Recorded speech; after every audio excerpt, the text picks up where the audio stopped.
the army goes rolling along. Proud of all we have done, fighting till the battle's won, and the army goes rolling along. And it's high, high, hey, the army's on its way. Count off and cadence loud and strong.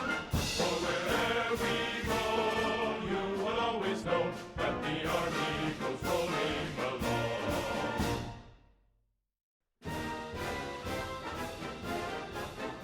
First to fight for the right and to build the nation's might, and the army goes rolling along. Proud of all we have done, fighting till the battle's won, and the army goes rolling along. And it's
Group. Remember, you can't win unless you win the state of Ohio, right? You can't. And I'm thrilled to be back in Ohio.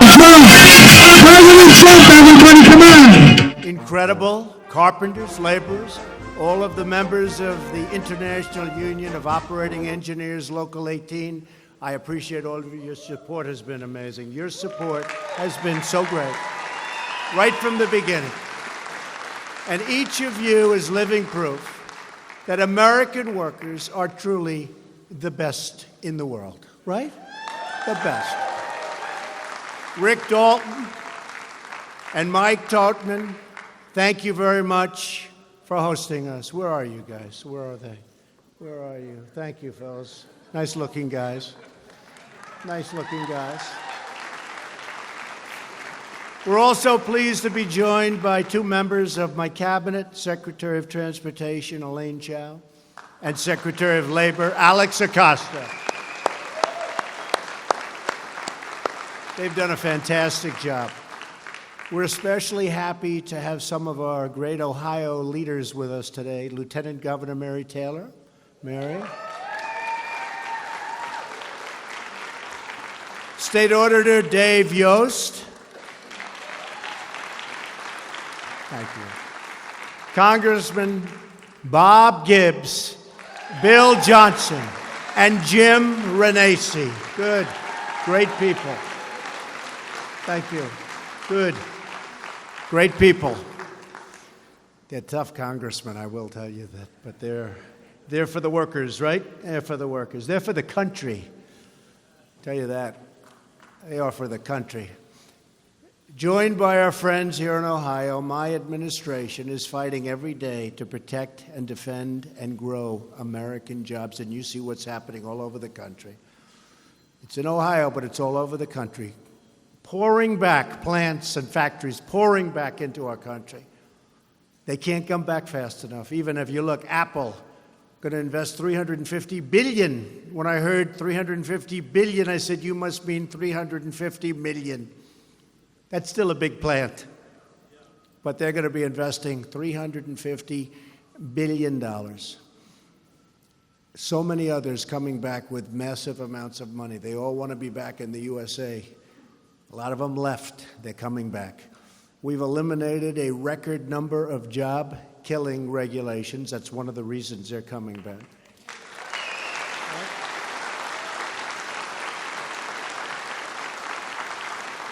And we're not finished yet. In some cases, you have statutory limitations where you have to go 30 days and wait, and then you have to go 90 days and wait, and then you have to go 15 days and wait, and then you go 90 days again, and then, you know what happens? We kill the regulation. And it's a thing of beauty. And we have filled out every form, every legal application, and we still actually have a long way to go on regulation. And we're going to have regulations. You need regulations for safety and for the environment, but not where you couldn't do anything, you couldn't move. So I think that's been a big, big success and a reason for our success. And we've made history by massively reducing job-killing taxes.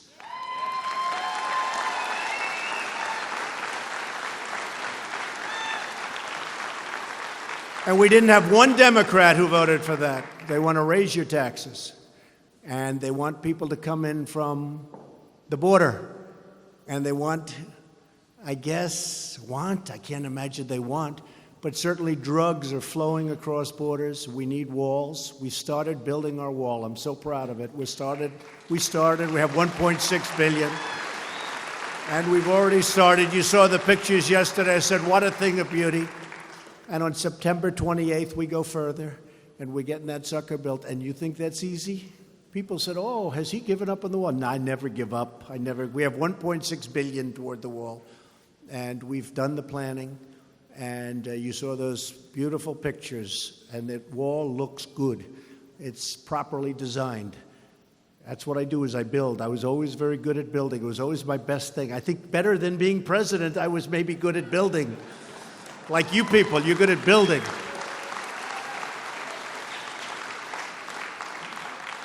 I think maybe we'll be better at President, David. That would be good. But we are building a really state-of-the-art, very, very efficient. Have to be able to see through. Makes a lot of sense. You have to be able to see who's on the other side. Nobody would even think of it. We've done prototypes all over, and we have something special happening. We've reversed the dangerous defense cuts, and we're giving our warfighters the tools, funding, and equipment. All right, folks, welcome. My name is Jen. I'm from Golden State Times. We have footage inside the Trump rally in Michigan. We are going to be putting it up on your screen in just a second. But thank you so much to Get Crack for the Super Chat donation. Thank you so much for all of your support. If you guys can please share the stream on social media, that would be amazing. It should start soon. I'm going to be putting something on your screen right now. Give me 1 second. So yeah, like I said, we have the footage from inside the rally in Michigan, and we're actually in Washington, Michigan, really close to Detroit. So yeah, if you guys can please share the live stream on social media, that would be amazing. We might go back and forth depending on what's going on, meaning if something goes down on the camera, we'll switch back to the president speaking regarding infrastructure and jobs and stuff like that while we get it fixed. And then we'll go back and forth until we actually get it completely good and the best quality for you guys. And then the rally should start in just a little while. So stay tuned. The president is en route and he will be there soon. Thank you.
All right, stand by, folks. There's some idiots in the way. As soon as they get out of the way, we'll put it back. I don't know what the hell they're doing in front of the cameras, but for now, here is the president talking about jobs. This was in Ohio. So here we go. We're going to wait until those guys get out of the way. Just give me a second.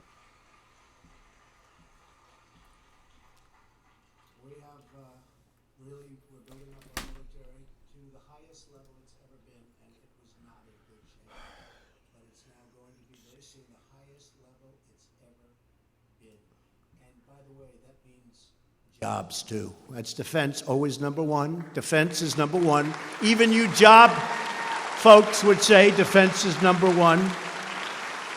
But it's a lot of jobs, millions of jobs. We've unleashed American energy independence. Energy exports are at a record high, and foreign imports are at their lowest level in much more than a decade.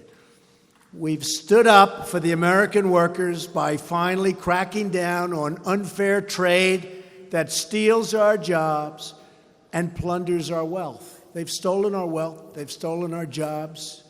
They've stolen our plants and factories. No more.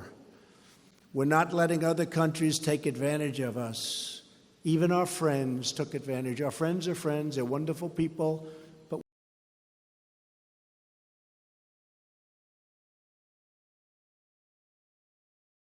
all right, so it looks like he got out of the way, and now we're going back.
we said you can't do that anymore. Those days are over. Frankly, our friends did more damage to us than our enemies, because we didn't deal with our enemies. We dealt with our friends, and we dealt incompetently, because we're now finally putting America first. America first. Right?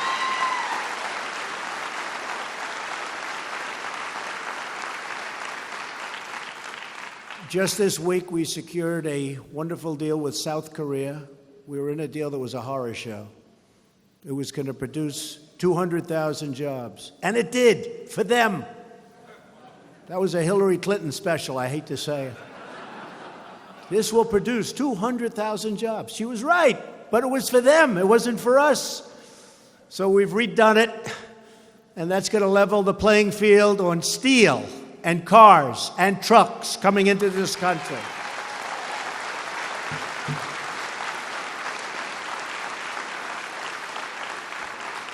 And I may hold it up till after a deal is made with North Korea. Does everybody understand that? Do you know why, right? Do you know why? Because it's a very strong card. And I want to make sure everyone is treated fairly, and we're moving along very nicely with North Korea. We'll see what happens. Certainly, the rhetoric has calmed down just a little bit. Would you say? Would you say? And we'll see how it all turns out. Maybe it'll be good, and maybe it won't. And if it's no good, we're walking. And if it's good, we will embrace it. But it's going to be very interesting over the next period of time. And South Korea has been wonderful. But we'll probably hold that deal up for a little while, see how it all plays out. We're keeping our promises, and the results are in. 3 million new jobs since Election Day. 3 million.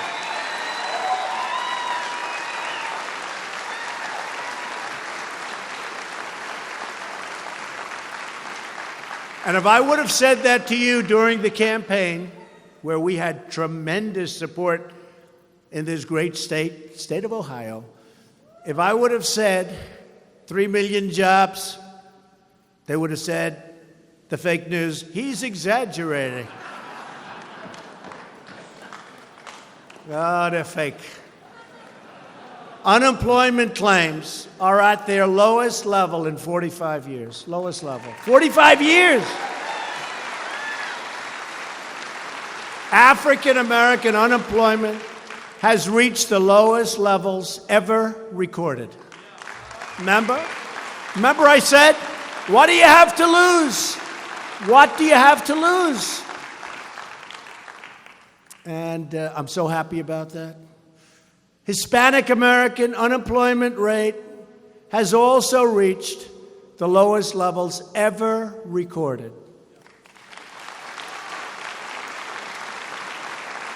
And wages are rising at the fastest level in more than a decade. Finally, 19 years, 21 years, people were making, last year, were making less money than they made 20 years ago. Now wages are rising because more jobs are happening. And very important, just like we're going to have choice at the VA, we're going to have choice for these great people, you're going to also have choice with jobs. You're going to have choice with jobs. Our veterans are going to have choice. And you're going to have choice with jobs. And now with our friends in Ohio, we're launching the next phase of America's economic comeback. We're going to rebuild America's crumbling infrastructure. Now, we're going to probably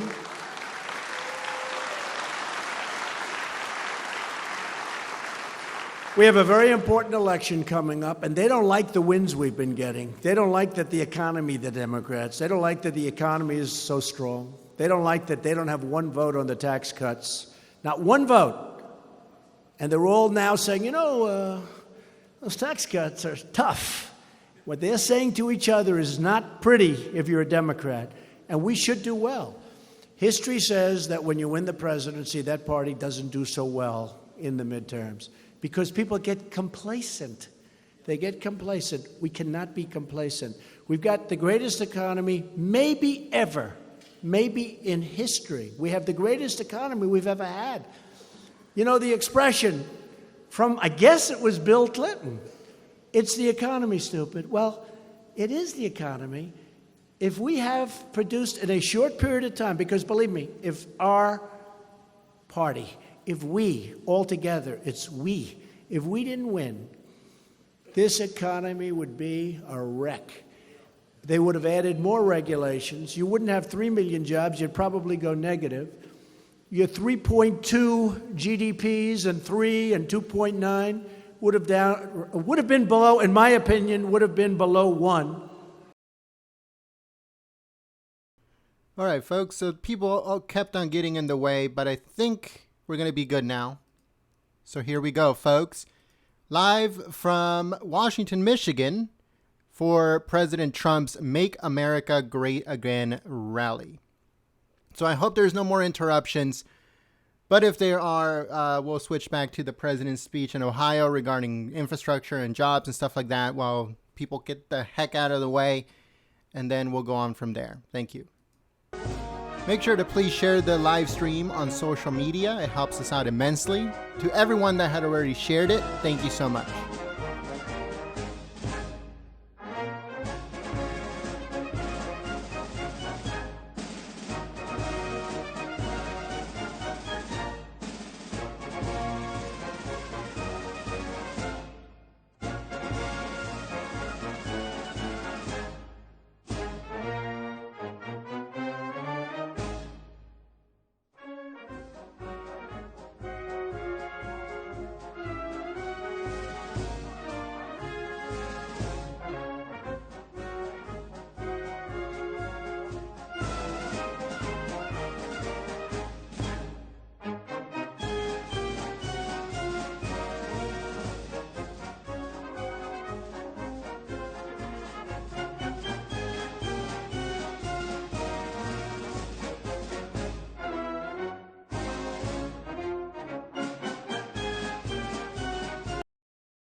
I just want to give a big thank you, and I'm sorry if I'm missing these super chats, but I'm like so focused on making sure that the stream is perfect that I kind of miss them. But thank you so much, John Casey, for the $5 in super chat, and again, thank you so much, Crack for me, for the $100 on super chat. So thank you so much for all of those contributions. It helps us out immensely. Thank you so much.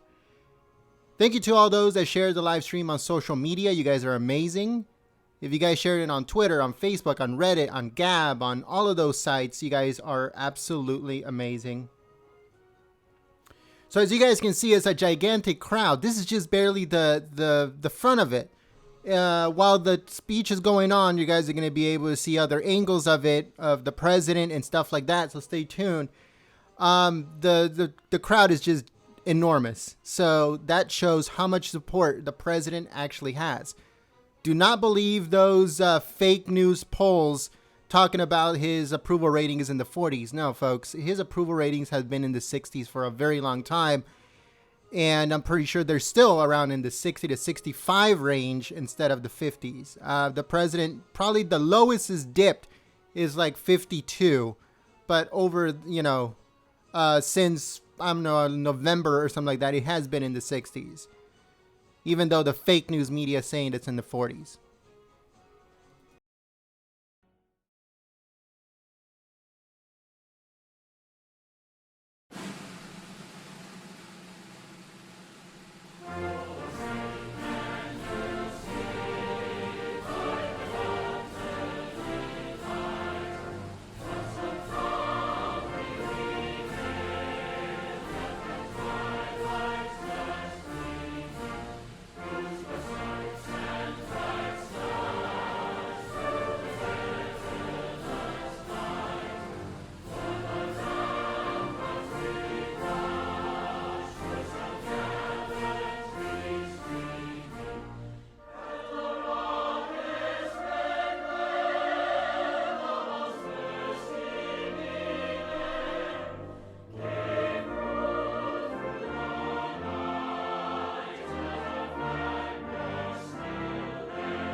Thank you so much for Lady Augusta in California. Thank you so much for your super chat, the $2 in super chat. It's amazing. Thank you so much for the support.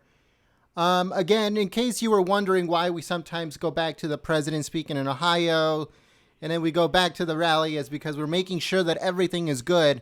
All the connections are good. Everything is good. Right now, it's just fixing cameras and stuff like that. So thank you so much.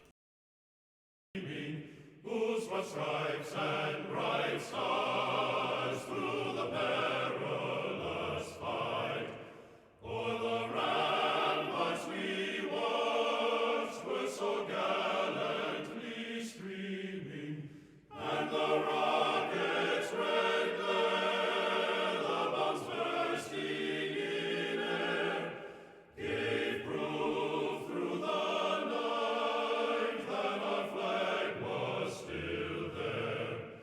Oh, say does that star-spangled banner yet wave o'er the land of the free and the home of the brave?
All right, folks, so I'm going to be putting on a song that we actually used to play during the campaign season. You guys might remember it. It was a lot of people's favorite song. So I'm going to be putting it up on, I'm going to be putting it on in just a few minutes. But if you guys remember what song it is, everybody's favorite, make sure you guys let people know on the chat. Thank you.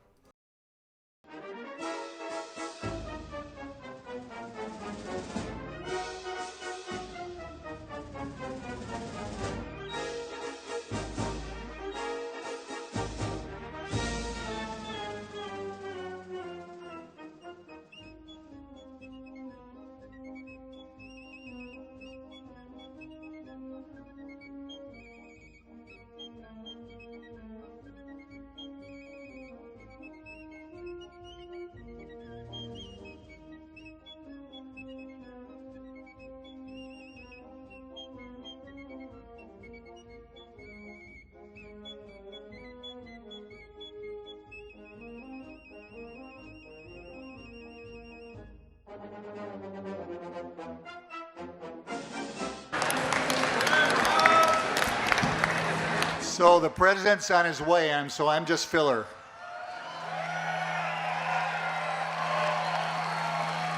Welcome and thank you for being here. Michigan is very proud to host our president right here in Macomb County, one of the many great counties in our state that put Michigan in the Trump column on Election Day in 2016. Thank you, Macomb. With Ronna McDaniel's leadership at the Michigan Republican Party, we won the we won for a Republican president for the first time in nearly 30 years.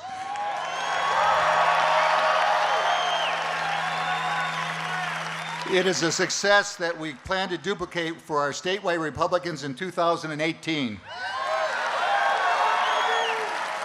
Just as we did in 2010 when we turned Michigan red. President Trump has cut our taxes, gotten rid of thousands of regulations, and put America first.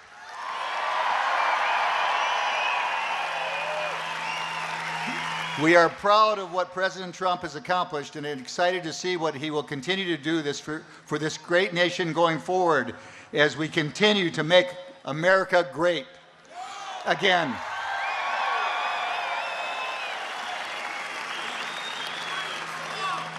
We know personally in Michigan what happens when Republican leaders like our president, our governor, our leaders in the legislature take action. We've seen firsthand the difference that sound policy can make. We need to keep growing this economy both nationally and right here in Michigan. We have a lot at stake at Michigan. You all remember the bumper sticker that came out of the Democrats' lost decade. The last one out of Michigan, please turn out the lights. Under Michigan leadership, we have turned that around. Now the lights are burning brightly, not only here in Michigan, but around the country under President Trump's leadership.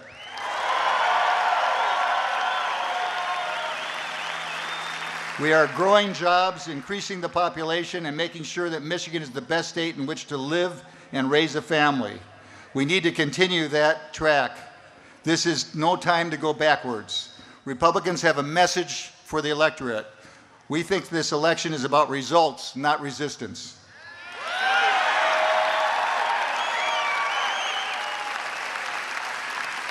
Democrats have nothing to offer. They have the same old recycled ideas that destroyed this state. Their talking points are resist and obstruct wherever possible. They are obstructionists.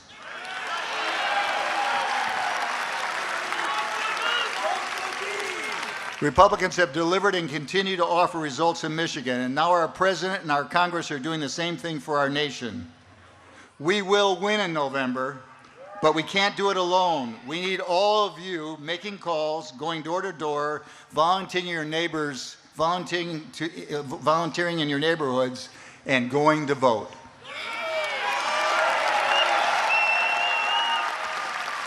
As many of you know, I'm also a University of Michigan regent, and I'm always proud to say go blue, but when it comes to our state, we say go red.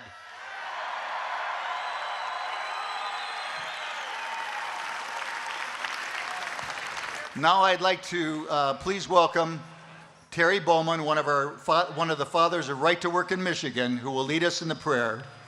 And Mike Sand will be coming to the stage to lead us in the Pledge of Allegiance, and Joe Castiglia to the stage to sing our national anthem.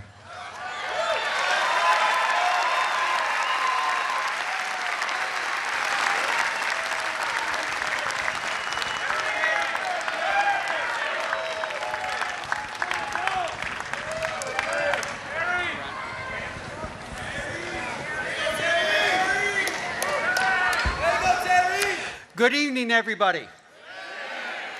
Would you bow your heads, please?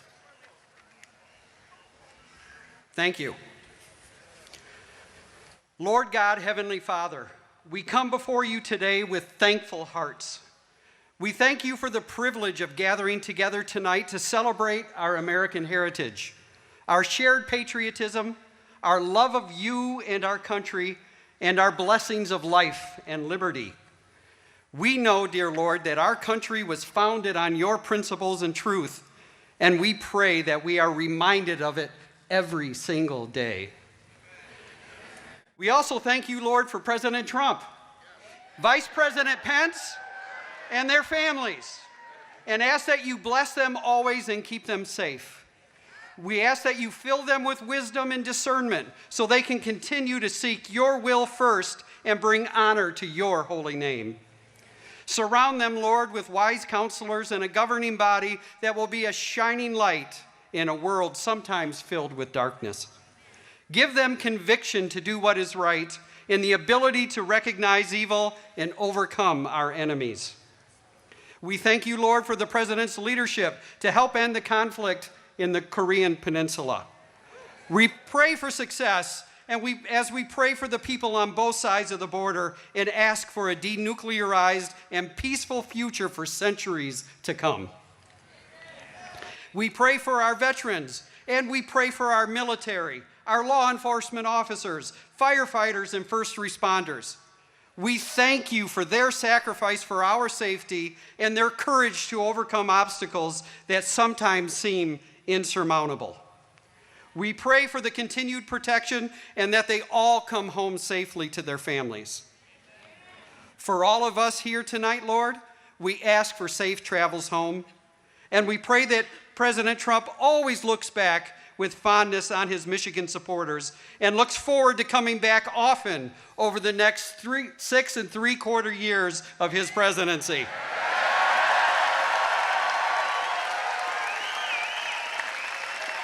We ask all of this in Jesus' name, and God's people say, God bless you all.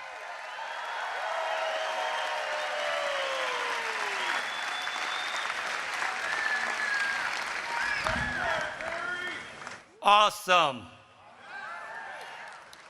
As Macomb County celebrates its bicentennial, I am honored to stand here in front of you as a representative of the Military, Veteran, and First Responder Committee. It's not often that you can have the Commander-in-Chief come and celebrate with us.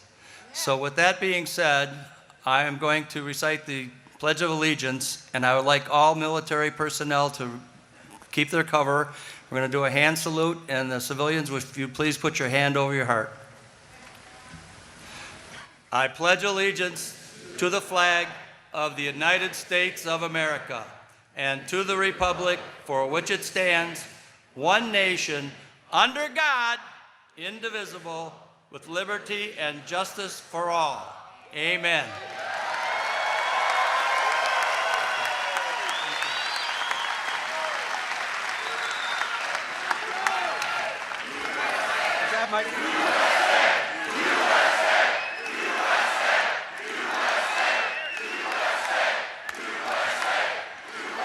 Just wait till they stop.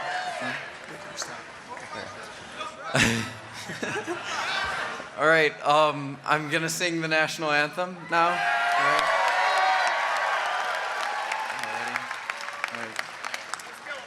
All right, let's begin. All right.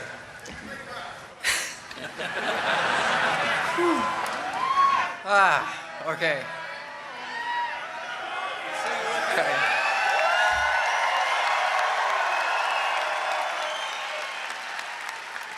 I encourage you all to sing along, so yeah, just drown me out. Okay, ready? All right. Oh, say, can you see by the dawn's early light what so proudly we hailed at the twilight's last gleaming, whose broad stripes and bright stars through the perilous fight o'er the ramparts we watched were so gallantly streaming, and the rocket's red glare, the bombs bursting in air, gave proof through the night that our flag was still there. Oh, say does that star-spangled banner yet wave for the land of the free and the home of the brave?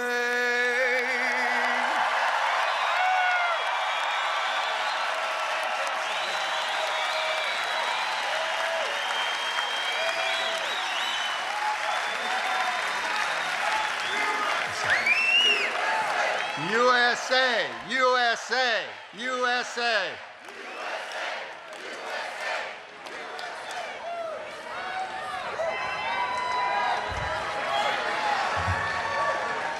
Our first speaker is well known in Macomb County and across our great state for her leadership and activists. Please join me in welcoming former Congressman and current Macomb County Public Works Commissioner, the Honorable Candace Miller.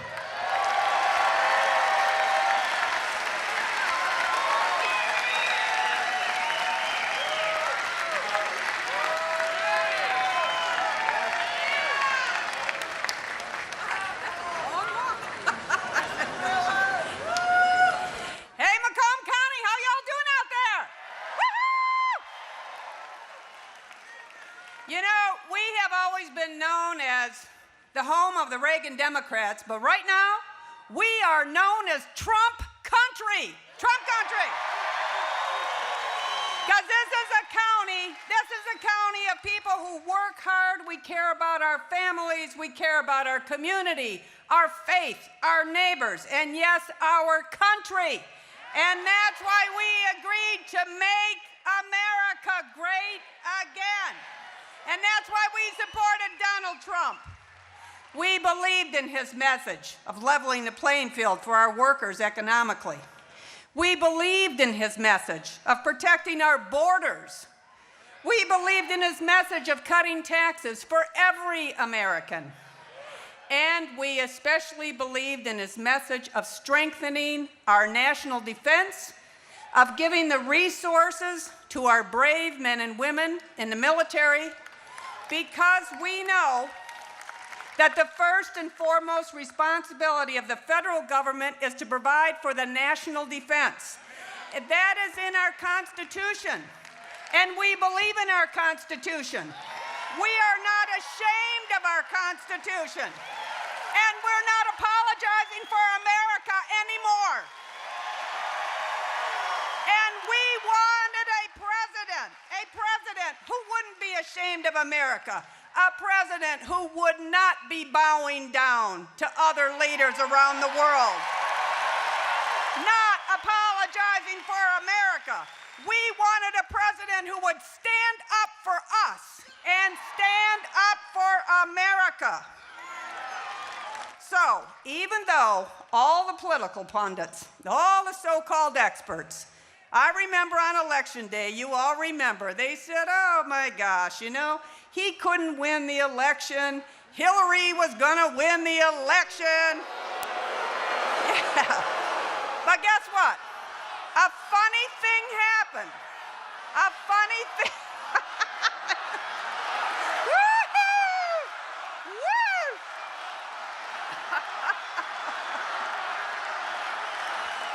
A funny thing happened on the way to the polls that day. A funny thing happened because people went to the polls.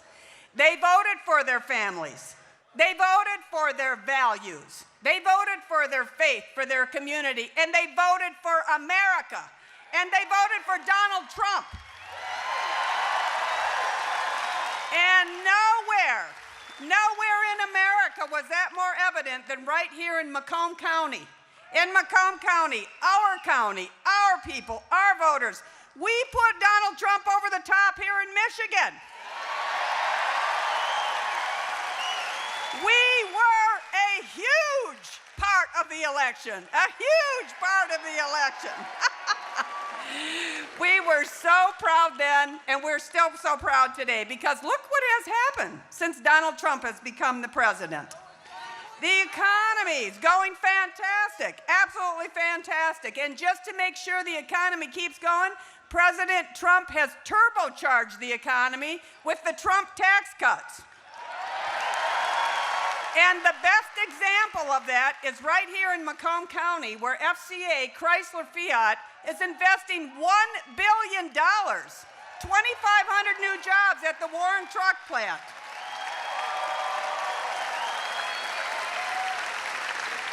And on the issue of unfair trade policies, we understand what happens when other countries take advantage of America and take advantage of American workers.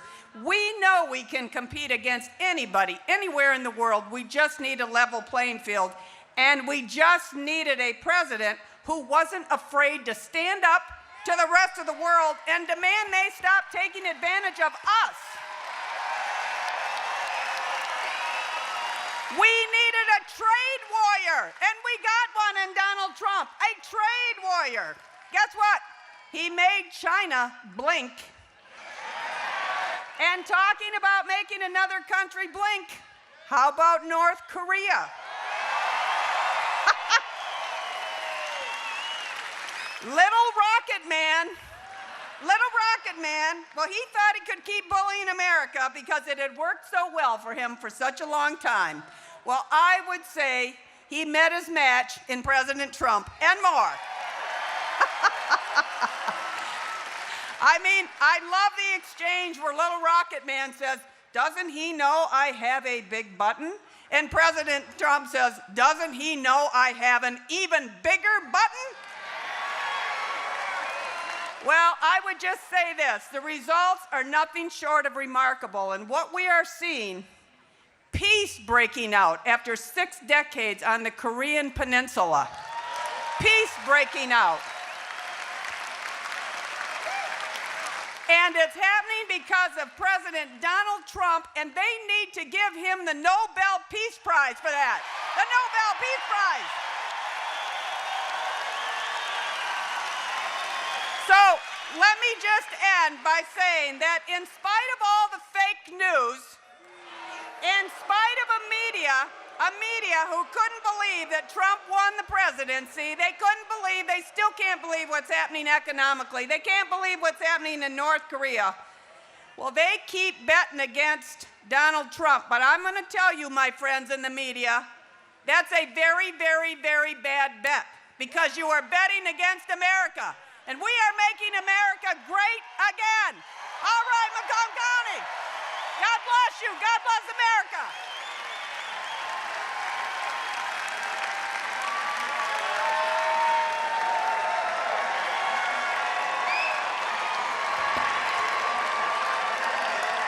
This is not in my script, but before I introduce our next speaker, I want to apologize. You saw me moving around back there a little bit more than I should have. I just replaced my knees, and I did it so that we can kick some Democrat butt this November.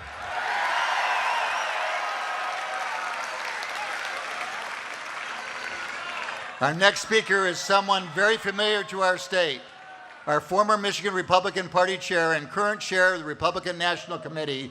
Please welcome my friend and Michigan's own Ronna McDaniel.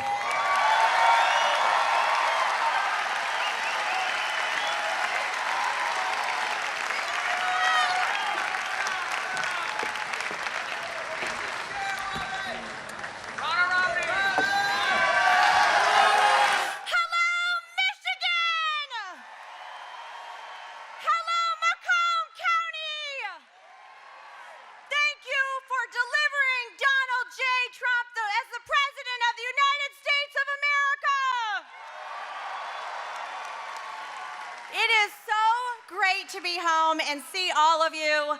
Thank you for everything you did to deliver in 2016.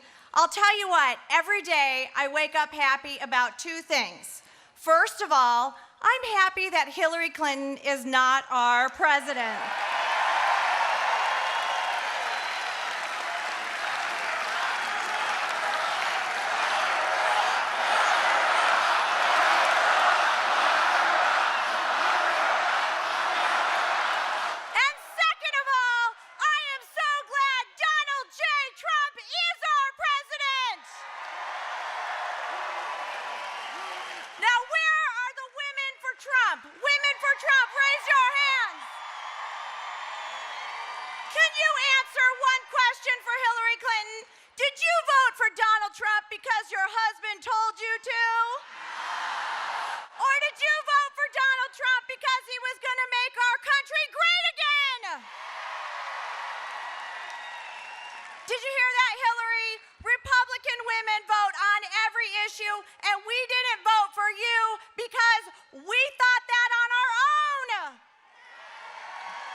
President Trump, and we have a pretty great report card to look at.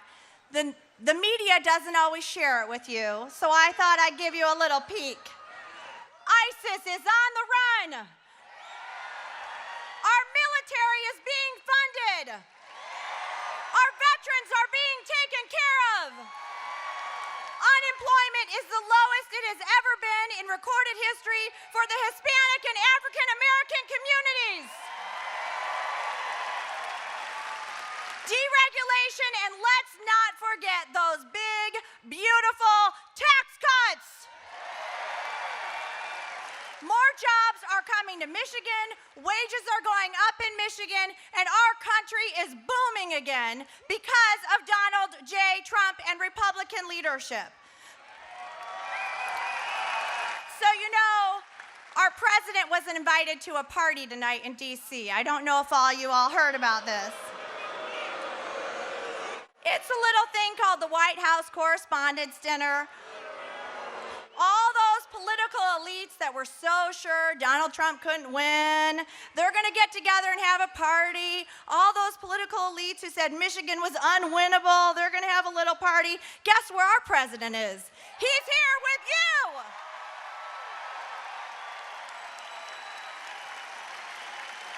So we're going to need your help this November. We're going to need every single one of you because we won in 2016, but we have more work to do. The president needs more Republicans in Washington. It is time to retire Debbie Stabenow.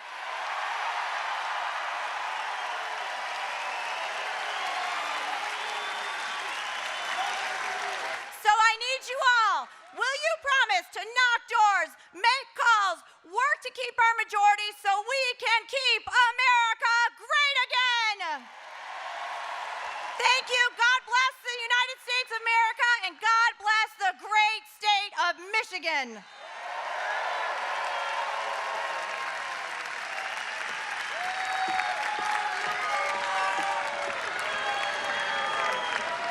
You know, I don't even have to read it from here because I can just look at the signs. That lady there has the right sign. Drain the swamp. Women for Trump. I can see them all around here. Drain the swamp, women for Trump, make America great again. Bikers for Trump.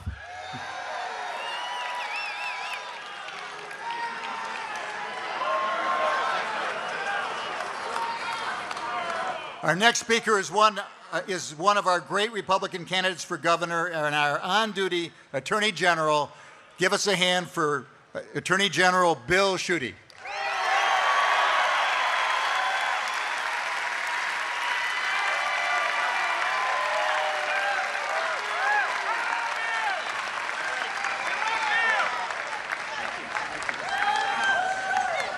Hey everybody, how you doing?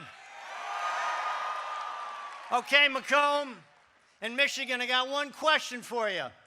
Are you glad we beat Hillary Clinton and elected Donald Trump President of the United States of America?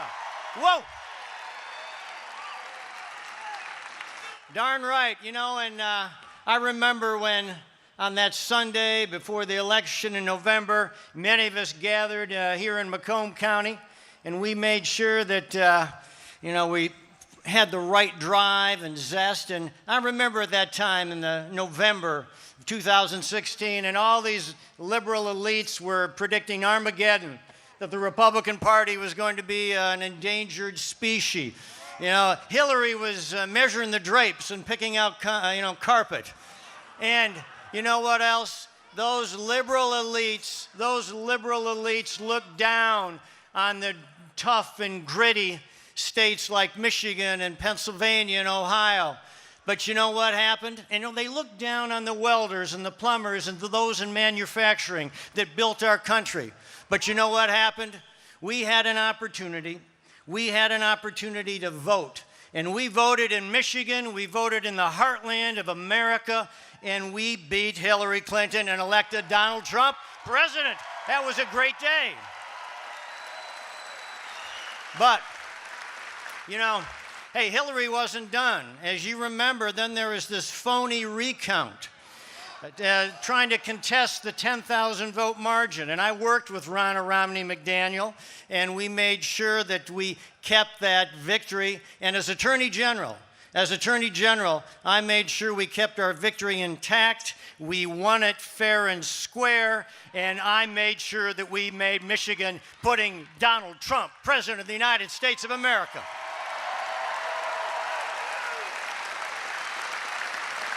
You know, Candace Miller and Ronna Romney, what a great 1-2 punch, and Ron Weiser, a great chairman. You know, elections have consequences. You know, there's moments in time that really test your character, your drive. It's all about leadership. You know, and I worked hard to beat Hillary Clinton, and I worked hard to make sure we elected Donald Trump. Now, some people cut and run, abandoned ship, deserted President Trump, but nobody in this room did that. We made sure that we beat Hillary and elected Donald Trump president. That's what we did here. Now, hey, listen, and as a result, look what happened.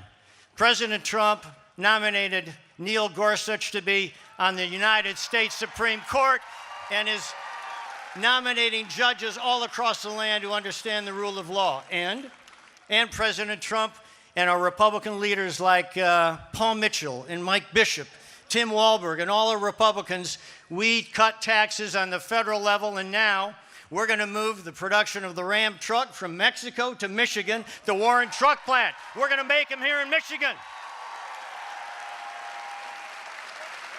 So, you know, cutting taxes, that's important. And speaking of cutting taxes, I know everybody in this room remembers the failed governorship of Jennifer Granholm.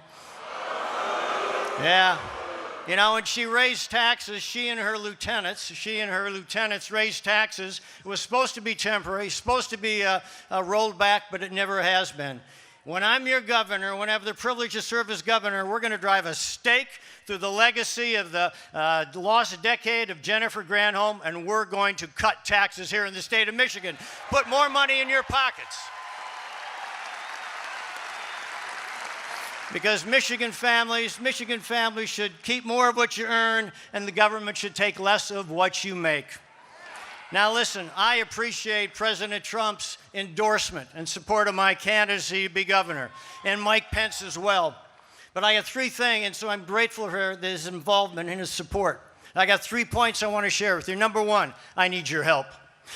Number two, I have one desire, and that is to make sure that Michigan is a paycheck state, a job state, and a growth state, and we need a jobs governor to make sure that happens, ladies and gentlemen. And then number three, when you leave here today, I want you to cop an attitude. I want you to cop an attitude about Michigan's future. I reject those people who say our best days are behind us. No way. Our best days are straight ahead, ladies and gentlemen. And I want to make sure Michigan is a place where people plant their flag, build their futures, raise their families, because Michigan will be the best place to have a job. And I want us to win again. I want Michigan to win again. And I want to do it right now, ladies and gentlemen. Thank you very much. God bless America and our state of Michigan. Thank you. We're going to win in November. We're going to win in November.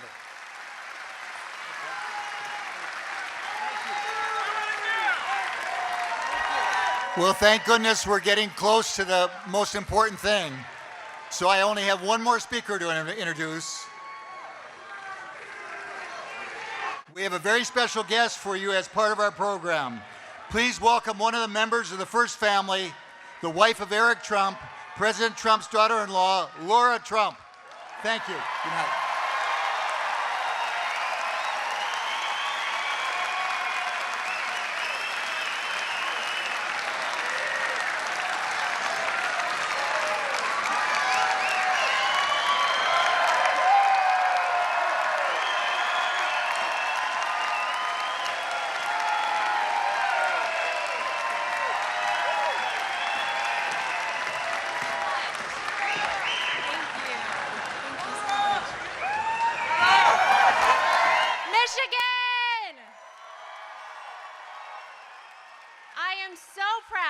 To introduce myself as the daughter-in-law of our President Donald J. Trump. And let me just hear from everybody, How is our president doing? I am so proud of him. And you know what? Despite the Hollywood elites, despite the Democrats, despite the media, Donald Trump is draining the swamp, ladies and gentlemen. Now, they haven't made it easy on him, have they? But you know what? He knew this wouldn't be easy. He can handle it, right? The easy thing to do would have been for 3 years ago, Donald Trump to say, you know what? This world is going to a bad place. Our country's headed in the wrong direction. But you know what? I'm going to let somebody else handle it. I'll be okay. My family will be okay. But you know what? That's not the kind of guy that Donald Trump is. Donald Trump loves the United States of America. He loves the people in this country so much that he said, I know they're going to come after me. I know they're going to come after my family, and I will still fight for this country every single day. And that's what he's doing, ladies and gentlemen. Now, I had such an incredible experience. During the campaign in 2016, I got to travel all over this country. And guys, we have a great country. You all know that, right? And I got to meet so many incredible people I will never forget. But the thing that strikes me the most is how proud I was of our campaign. Because you see, we were like the little engine that could, right? We had 1/8 of the money of another campaign. I think you know whose campaign I mean. We had no political experience whatsoever, but we knew that the movement in this country behind Donald Trump was fighting for the people of this country who had been left behind, forgotten, lied to by politicians for far too long. We knew the American people were behind us, and we knew Donald Trump was going to win. But you see, that's why when I hear this nonsense about Russian collusion, folks, it makes me very angry. It makes me very frustrated. And you know what? It should make you angry too. Because that's the media and the Democrats saying that your vote didn't count. Let me tell you something. Your vote counted then. It counts now. It'll count in the midterms in November, and it sure as hell is going to count in 2020 when we re-elect Donald Trump. Now, I want you to remember something. If you happen to stumble across one of those fake news channels, you know the ones I mean. If you happen to come across one, just remember something, folks. They won't try and stop a loser, but they will try and stop a winner. And Donald Trump is winning for this country, folks. They know it. Now, before I go, I just want to say thank you to all of you for believing in my father-in-law to lead our country. Thank you for praying for him, for praying for our family. We feel it every single day. Thank you so much for doing that. And some of you might know, I have a 7-month-old son. I'm a new mom. His name is Luke. And I want to say from the bottom of my heart, thank you for letting me bring my son into a world where Donald Trump is the President of the United States of America. Michigan, I love you. Keep up the good fight.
I just want to go on the microphone real quick and say thank you to all those people that, all the patriots that supported us on Super Chat. I'm sorry I couldn't say thank you earlier, but because of the speakers, I didn't want to intervene. So thank you very much, Joseph, for the $20 on Super Chat. And also thank you to everyone that supported us through Super Chat. You guys are amazing. Thank you. The president is set to come out in just a few minutes. So we just have a few minutes to go. So make sure you guys go grab your coffee or beer or soda or whatever you want to get comfortable, because the president's in the house and he is about to come out in just a few minutes.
I just want to go on the microphone and say thank you to, let's see here, we got Lady Augusta in California. Thank you so much for the $10 on Super Chat.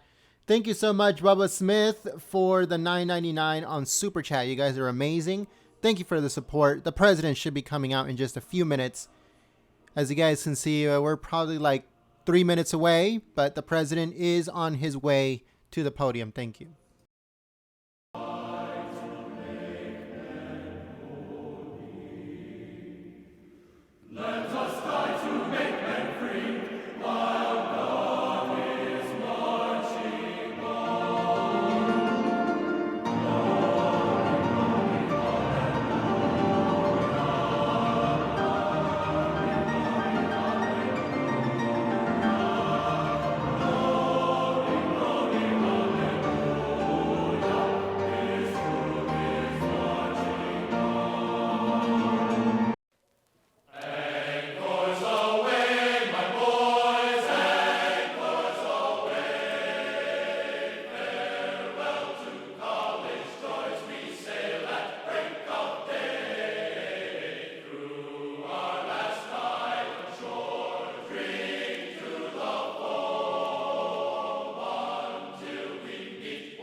army's on its way. Count off the cages loud and strong. For wherever we go, you will always know that the army goes rolling along.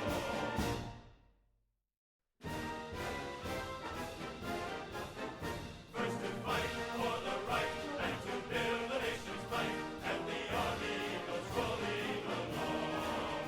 Proud of all we have done, fighting till the battle's won, and the army goes rolling along.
thank you very much. Hello, Michigan. Hello, Michigan. I love this state, and I love the people of this state, and thank you for being here. Thank you. Thank you. You know, you may have heard I was invited to another event tonight, the White House Correspondents' Dinner. But I'd much rather be in Washington, Michigan than in Washington, D.C. right now. That I can tell you.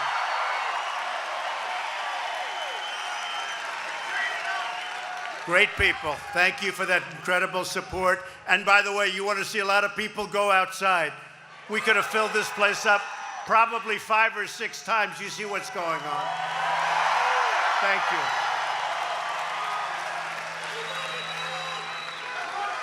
This is a beautiful building, but I said, couldn't you have gotten one larger? That would be nice, right? But you know the expression, you're inside, so you made it. Good real estate. Good. Good job. Tonight, we're especially honored to be joined by your really great friend of mine and a great Attorney General, the next governor of Michigan, Bill Schuette. Where's Bill? Bill.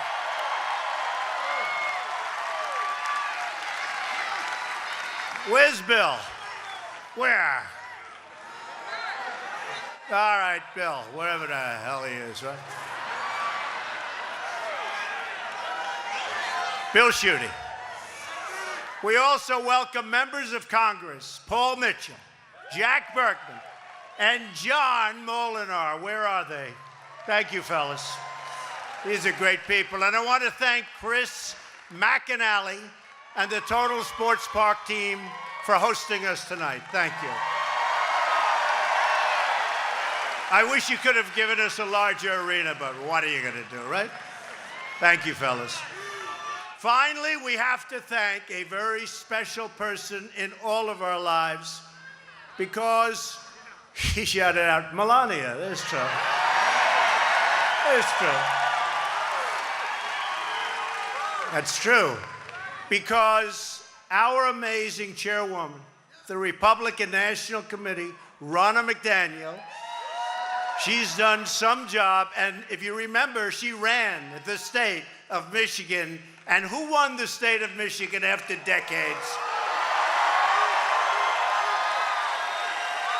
I remember that night. You know, it's been a long time since the Republicans won Michigan. And they said, Donald Trump has won the state of Michigan. Remember that?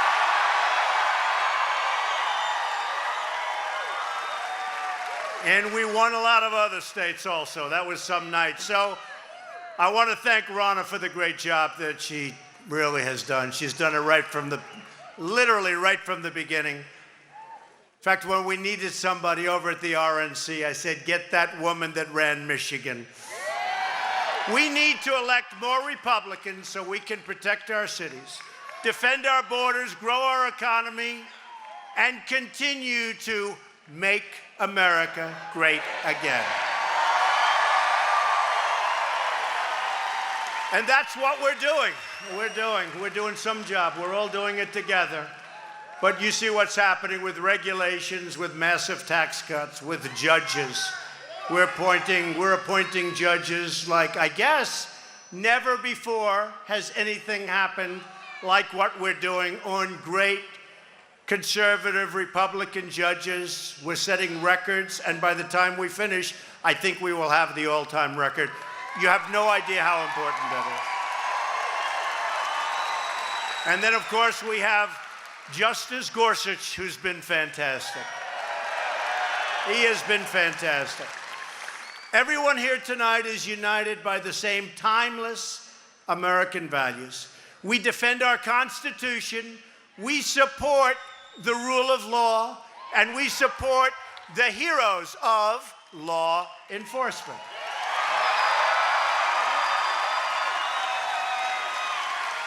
We have pride in our history and respect for our great American flag. We defend our flag and we honor our flag. And if others honored our flag, they'd be a lot better off, wouldn't they? Wouldn't they be a lot better off? We put our hands on our hearts for the Pledge of Allegiance, and we do that proudly. And we stand for the national anthem.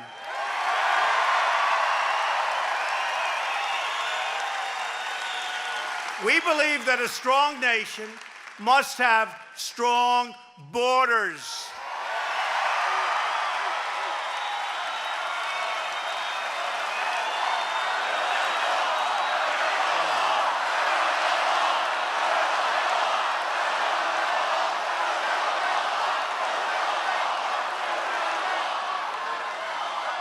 Are you watching that mess that's going on right now with the caravan coming up? Are you watching this? And our laws are so weak. They're so pathetic. Given to us by Democrats. They're so pathetic. Nancy Pelosi, Chuck Schumer.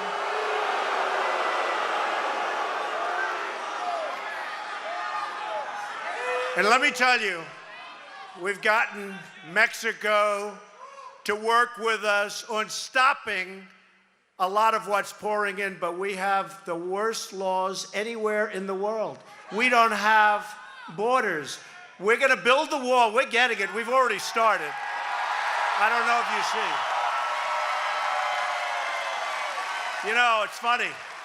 So San Diego, they're being just overrun. Great place. But they're being overrun by people pouring. So they're begging us for a wall. So we have the money. It's all funded in San Diego. And those people really want it. And I said, let's not do it there. Let's let them put pressure on Governor Jerry Brown. Moonbeam. Moonbeam. So we started the wall. And it's being built in San Diego. Beautiful job. They're doing a great job. And I said, you know, if we stop that wall, all the people in San Diego are going to put a lot of pressure. And I said, well, let's see about that. So I said, how much would it cost to stop the wall? Sir, it'll cost $7 million in extras. I can't pay the extras. I hate extras, right? So we're building the wall. But San Diego wants the wall that's going up. And honestly, seriously, they would have put a lot of pressure in California. If you look at what's going on with sanctuary cities now, all over California especially. California, the home of sanctuary cities. The home of sanctuary cities. But you see what's going on? Where areas, big areas, they don't want sanctuary cities. They want to be safe. They don't want them. So we've started, we have $1.6 billion. And this last budget, just so you understand, we had to fund our military, folks. We got 700, our military was depleted and it was in trouble. And now we're ordering brand new airplanes. We're ordering brand new everything. We got $700 billion approved. And next year we got $716 billion approved for our military. We had to do it. We had to do it. And General Mad Dog Mattis could not be happier. I don't want to tell you. Could not be happier. I said to him yesterday, I said, General, do you think we really needed this much? We needed it, sir. We needed it. We really did. We needed it. So by doing that, the Democrats don't care about our military. They don't. They don't care, and they don't care about our borders. And I don't think they care much about crime. Because if you look at it, MS-13, they pour through, everybody pours through, and they want it. They want it. And by the way, we are getting rid of MS-13 in record numbers, okay? Record numbers. The liberal politicians who support criminal aliens, and they support them over, far over, American citizens, Nancy Pelosi and her gang. They've got to be voted out of office. They've got to be voted out of office. And you have a senator in Michigan, Senator Debbie Stabenow,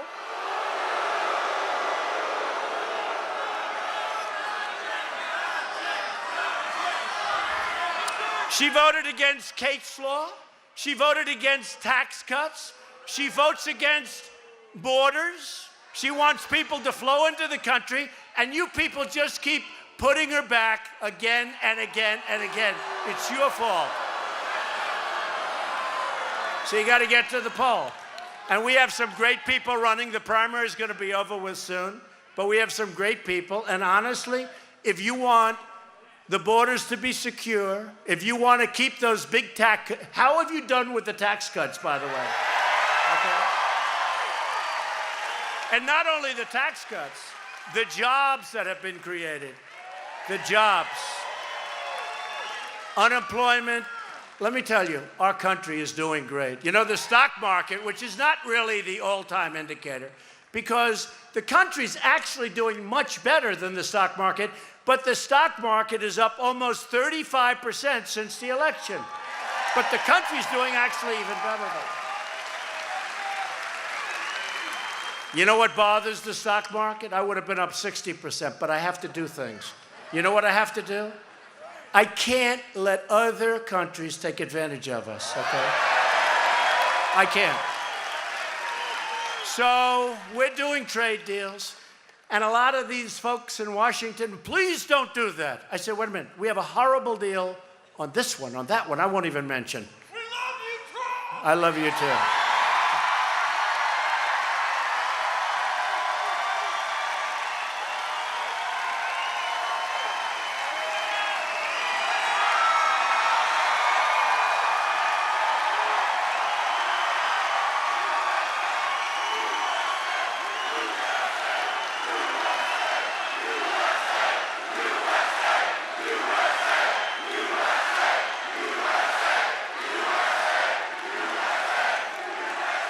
So we have to renegotiate these deals.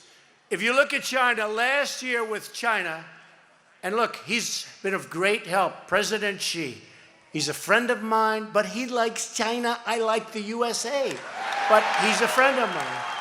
But you know what? He's been a great help on the border with North Korea, and a lot of good things are happening there. A lot of good things. I'm not going to give you what's going to actually happen, because we don't really know. But I'll tell you one thing, we're not playing games, and I remember, you know, it was very rough 3-4 months ago.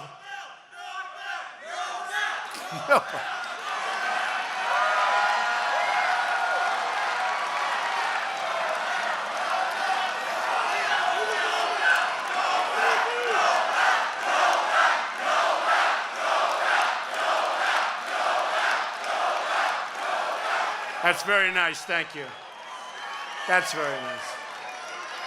No bell. I just want to get the job done. So, if we would have,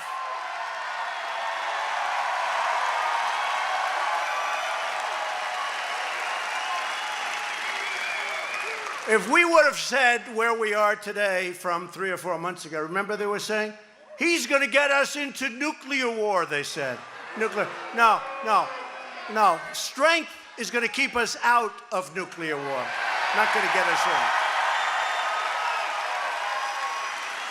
So we're doing very well. I spoke to the president this morning of South Korea for a long time. They just had a very good meeting. He gives us tremendous credit. He gives us all the credit. I mean, it's President Moon of South Korea. You know, it started with the Olympics because, frankly, the Olympics was not going to have a lot of people. And all of a sudden, North Korea called in and said, you know, we'd love to participate in the Olympics. Everyone said, excuse me? But that was a good thing. It was a great thing. And they went from having a real potential disaster. You know, they worked on it for 15 years to make it great. And they did a great job. South Korea did a great job, but they didn't have people. Who's going to go? All of a sudden, they had a tremendous Olympics, very, very successful.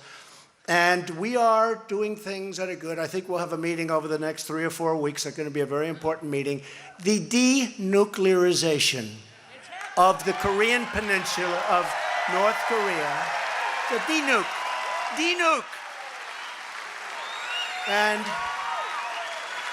But we'll see how it goes. And again, whatever happens, happens. Look, I may go in, may not work out, I leave. I'm not going to be a John Kerry who makes that horrible Iran deal. Horrible. One of the worst deals. I mean, how do you make a deal like that? $150 billion, $1.8 billion in cash. You know what that is? And you know what they got? They got nothing. They got nothing. So we're going to have, hopefully, a very successful negotiation over the next 3 or 4 weeks. And we'll be doing the world a big favor. We'll be doing the world a big favor. Let's see how it goes. I think we'll do fine. I think we're going to do just fine.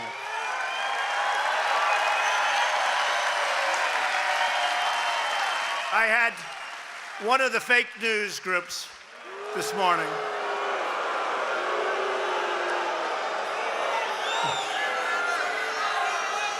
Now, they were saying, what do you think President Trump had to do with it? I'll tell you what.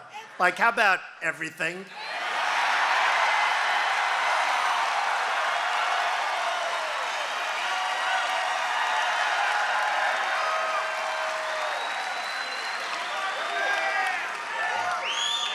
And even President Moon says that, and he's been great. And I'll tell you what, it's going to be an interesting period of time. We had a very interesting thing happen over the last few days. Senator John Tester of a really great place, Montana, who voted, by the way, in favor of sanctuary cities, who's weak on the border, didn't vote for tax cuts. He took a gentleman who is a truly high-quality human being. And what they said about him, what they said about this great American doctor, Ronnie Jackson, an admiral in the Navy.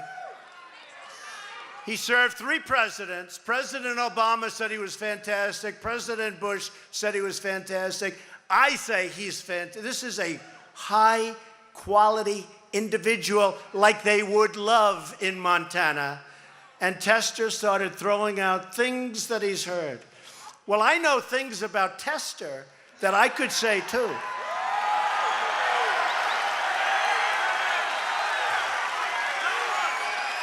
And if I said them, he'd never be elected again.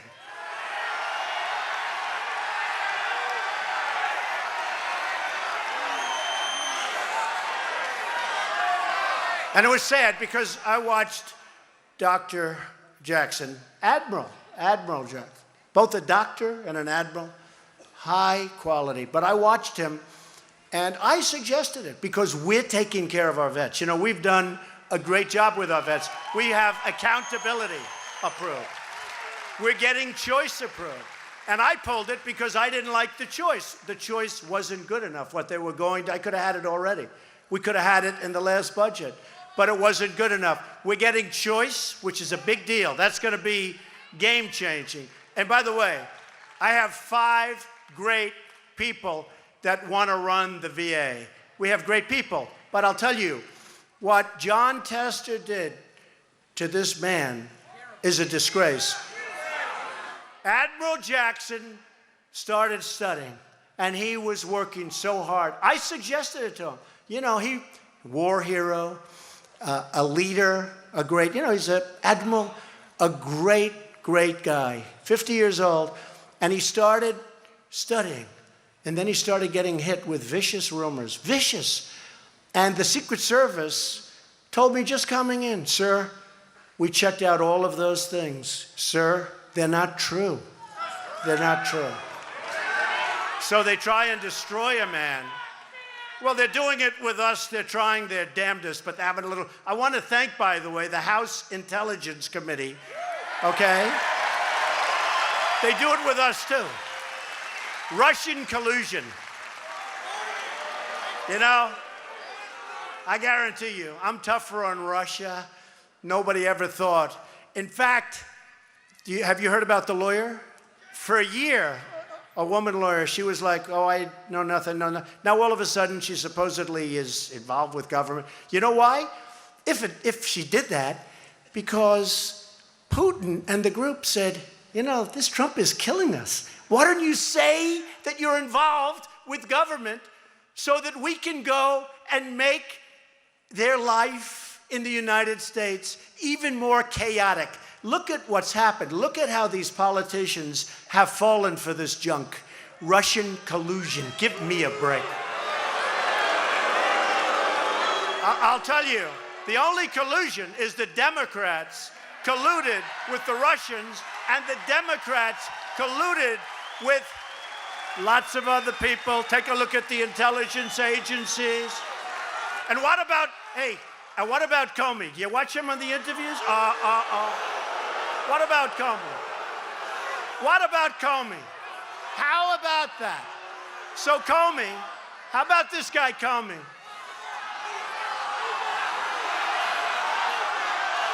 He said the other night, the fake, dirty dossier, he said the other night on Fox, he said very strongly, no, I didn't know that it was paid for by the Democrats and Hillary Clinton. He didn't know. He didn't know. How about that? They start something based on a document that was paid for by the DNC and Hillary Clinton. Honestly, folks, let me tell you, it's a disgrace. We got to get back down to business. It's a disgrace what's going on in our country. And they did that to Admiral Jackson. They are doing it to a lot of people. Innuendo. You know, in the old days when the newspapers used to write, they'd put names down. Today they say, sources have said that President Trump, sources. They never say who the source is. They don't have sources. The sources don't exist in many cases. They don't have sources, and the sources in many cases don't exist. These are very dishonest people, many of them. They are very, very dishonest people. Fake news, very dishonest.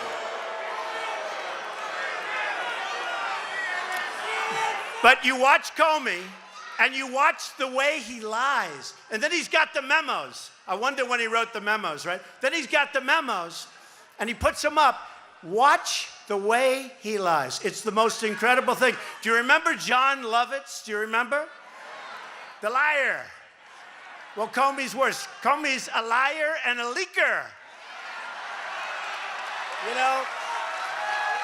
You know, I did you a great favor when I fired this guy. I tell you, I did you a great favor. Because when you look at what was going on at the top of the FBI, it is a disgrace, and everybody in this room understands it. The lovers, the two lovers, right? Lisa and Strzok. Lisa and Peter, the two lovers, what they said, what was going on. Look at how many of those top officials were fired or removed, and they should be out of here. And what about the guy that took $700,000 for his wife's campaign? Nobody even talks about it. Nobody even talks about it. I'll tell you what, I've been talking about it for a long time. And if our Justice Department was doing the right thing, they'd be a lot tougher right now on those people, because there's tremendous crime and corruption on the other side. We need to drain the swamp. We need to vote against guys like John Tester that can destroy a man with innuendo. We have to be very careful with the press, because they do the same damn thing. We love our country. We believe our citizens deserve a government that is loyal to them in return. For too long, the loyalty of Michigan workers was repaid with pure and simple betrayal. You were betrayed. For decades, you were dealt one devastating blow after another. Disastrous trade deals, which I'm straightening out, and I'm not saying, hey, there may be a little pain for a little while, but ultimately for my farmers, I love my farmers. They're great patriots. Don't forget, the farmers have been doing lousy for 15 years, okay? Let's face it. If you look at a graph, it's been like this. So when I say I'm negotiating NAFTA, and if they don't make a fair deal, I'm terminating NAFTA and I'll make a great deal. You're going to do much better. Or when we take on China or the European Union, which has tremendous blocks, it's very hard for us to sell stuff into the European Union. It was put there to take advantage of the United States, okay? So when we do, not anymore, you're right, not anymore. We told them that yesterday, actually. They said the same words. Not anymore, those days are over. But we've got to open up these markets. It's not fair.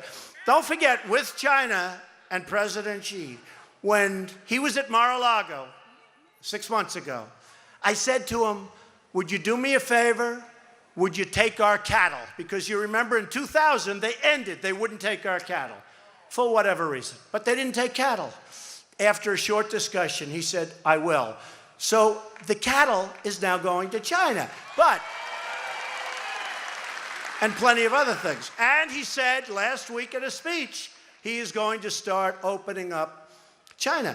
But it's not enough. It's not enough. When we lose $500 billion a year, and that's in a trade deficit, when we lose hundreds of billions of dollars in intellectual property theft, not only China, but others, we have to stop it. We can't allow this to happen. So in a certain way, I call people patriots, because it's short term, you may have to take some problems.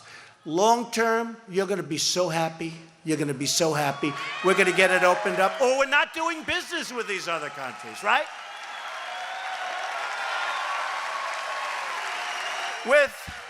With the European Union last year, you know, it sounds so nice, the European Union. You know why? I mean, they literally did, like I said, they formed to take advantage of the United States. And I don't blame them. You know what? I don't blame them. I don't blame President Xi. I don't blame Prime Minister Abe of Japan. I don't blame the heads of these countries for taking advantage of us. I blame past presidents and past leaders of our country.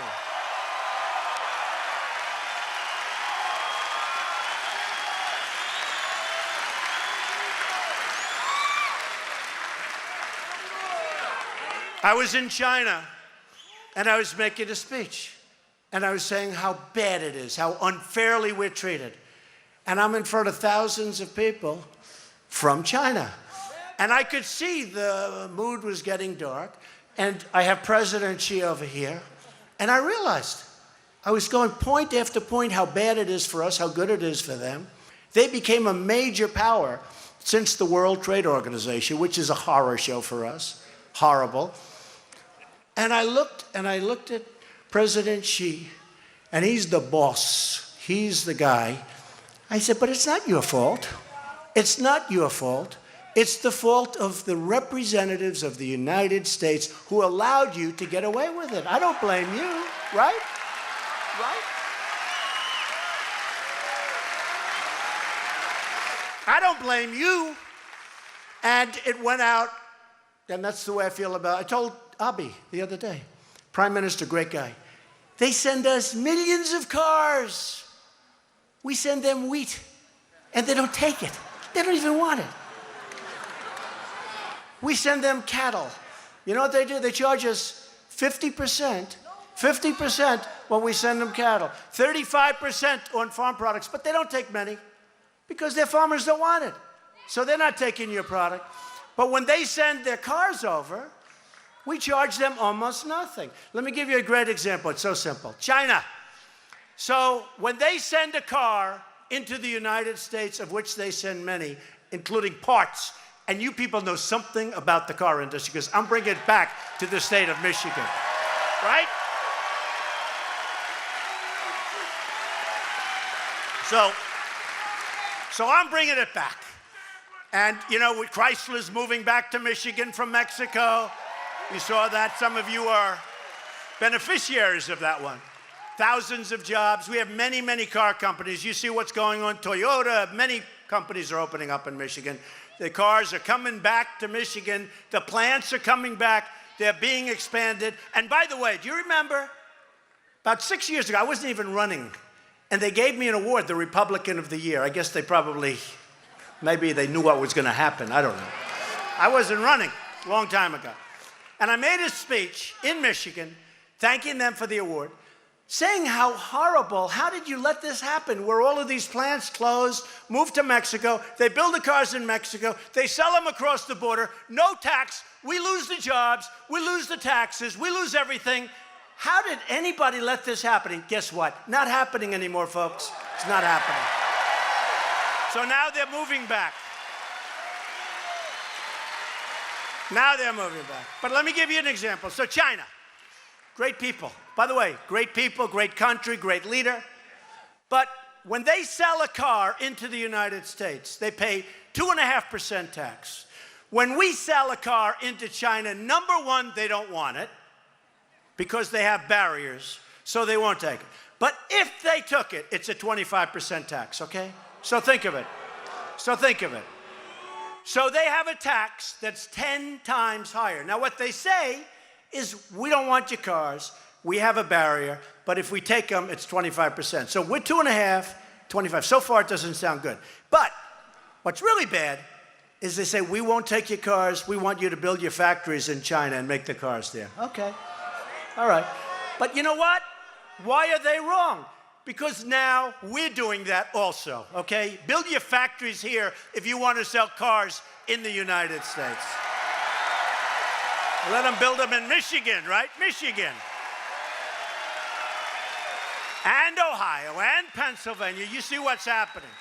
You see what's happening. We're really coming back. And by the way, ahead of schedule. You know, I've only been here for 15 months. We have a lot of things happening. There has been, and I don't say this hopefully in a braggadocious, I say it as a fact. There has been, even some of these people back there agree with this one, although they try like hell. They try. But nobody in the first year of office has done what we've done. It's not me, it's we. We. The first year. Regulations, tax cuts, judges. You look at what we've done, nobody's done what we've done. And in fact, you know, just in coming over, your great congressmen are in the back of the car. Do you know what the Sulaks are? Sulaks? Well, the Sulaks are going to hell. You know that, right? And we're going to get them fixed up. We're going to get them fixed up. And for the farmers, okay, it's going to get good. And we're going to let your guest workers come in because we're going to have strong borders, but we have to have your workers come in. You know, the unemployment picture is so good, it's so strong, that we have to let people come in. They're going to be guest workers. They're going to come in. They're going to work on your farms. We're going to have the H-2Bs come in. We're going to have a lot of things happening, but then they have to go out. Then they have to go out. But we're going to let them in because you need them. You need them. In Wisconsin, I was very instrumental in getting Foxconn to come. A friend of mine, great guy, fantastic. They make a lot of the Apple iPhones and they make almost all of it. I mean, they are really an incredible company. They're building a fantastic plant, and it's under construction now. And they're going out and they're recruiting and they're getting people and they're doing it professionally. But we need people to be able to come into our country, do your jobs, help you on the farms, and then they go out. They're going to leave. Guest workers. We're going to take care of that. Guest workers. Don't we agree? We have to have them. We have to have them. After years of rebuilding other countries, we're finally going to rebuild our country, okay? It's about time.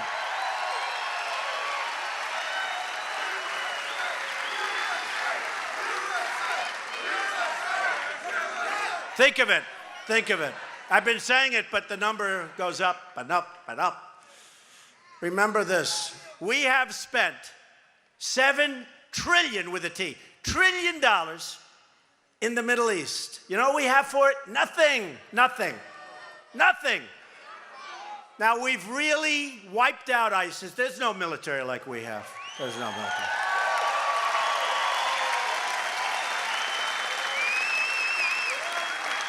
And now I've asked some of the richest countries in the world, sorry, folks, you got to pay for this. You know, we're tired. We don't want to pay. And we'll work with them, and we'll stop the trip to the Mediterranean for the enemies. We'll do lots of things. But we got to come home. We're going to let people there. We're going to have those people pay. They got to pay. They got so much money, they don't know what to do with it. They're rolling in money. And nobody, I've been asking them, by the way. I've been asking. I'll give you a little story. I gave it the other day, but nobody reports it. So, you know, I said we're going to move the embassy to Jerusalem, right? Right? So a month ago, they come into my office with an order. Sir, I have an order. What's the order? Sir, we're going to build the embassy. I said, where? In Jerusalem, sir. Okay, good. How much? Sir, $1 billion. I said, whoa, whoa. And I had the thing half signed. You got to see this. It's signed Donald. And then it stopped, and then I put a big X over the Donald. $1 billion, sir. I said, wait a minute. We're going to spend $1 billion building essentially a one-story building. We're going to spend $1 billion. So I called my guy, the ambassador to Israel. His name David Friedman. Well, you know him. He was one of the biggest, smartest lawyers, a deal lawyer, one of the biggest in New York, represented me over the years. He's just an incredible lawyer. And he loves Israel. He loves our country. But he does. He loves Israel. He's very proud of Israel, very important to him. And I said, you know, David, let's see if you can make peace. But part of it is, let's see about this. So I called him. I said, David, I'm not spending $1 billion on an embassy. No, sir, you don't have to. I said, what do you mean? I think I can do it for $150,000. I said, what? I said, $150,000? He said, yeah, we have a great site. They were going to buy a site. We have a great site, the best site. It's got a building on it, and I can take a corner of that building, and I can spend $150,000, sir, and I can build a beautiful embassy, and we can have it open, sir, in 3 months. Big difference, huh? Big difference. So we went from $1 billion to $150,000. And I took the liberty of saying, David, if you spend a little more than $150,000, that's okay. So we save a bit. Now, it's temporary, and but it's nice, and we get it open. At $1 billion, most of us, except all of these really beautiful young ones up here, we won't even be around to see it. Here we get it open immediately, and it's opening in like a month. You've been reading about it. So the embassy, but it's not that, look, it's opening in a month. Now, as you know, in the UK, in London, we had the best site in all of London. The best site. Well, some genius said, we're going to sell the site, and then we're going to take the money and build a new embassy. That sounds good, right? But you have to have money left over if you do that, right?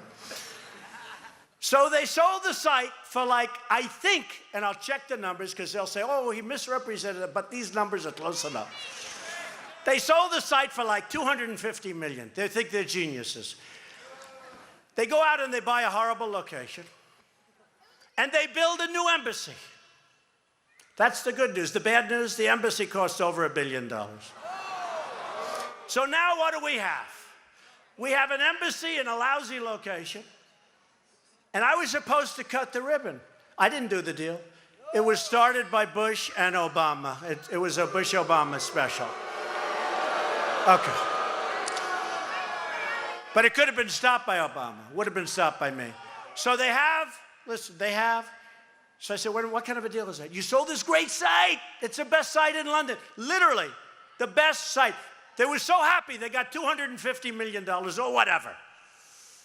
But they spent all of that money plus a lot more to build a new embassy in a lousy location. So, I don't know, folks. We need a whole new thinking here. We need a whole new thinking. We need a whole new thinking. We're going to finally put America first, okay?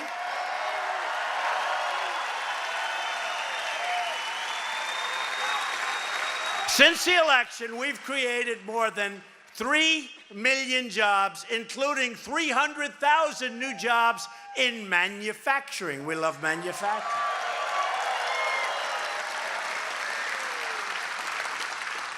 By the way, they wanted me to cut the ribbon on the new embassy, and I was all set. And then in the end, I said, I'm not going. I don't want to cut.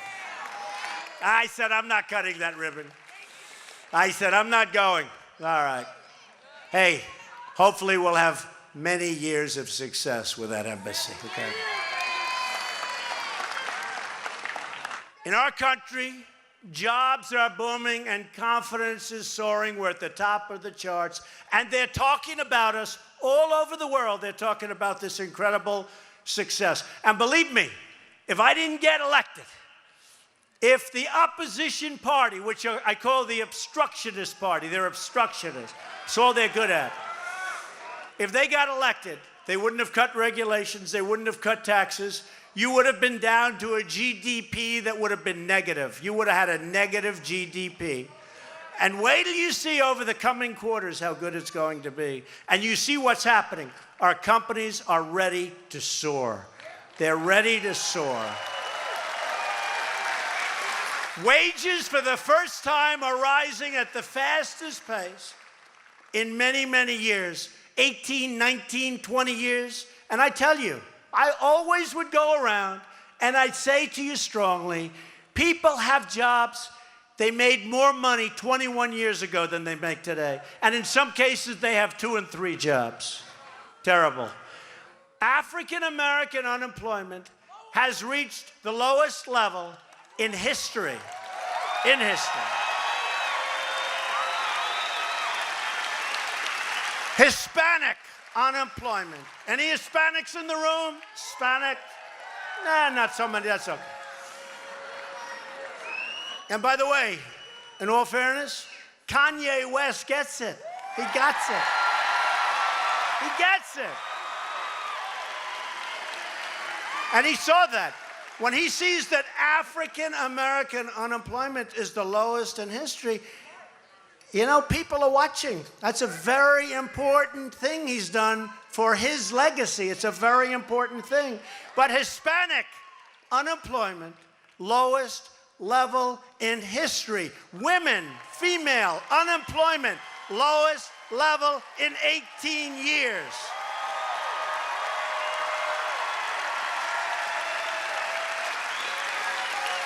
And wages are going up for the first time in many, many years. It's great.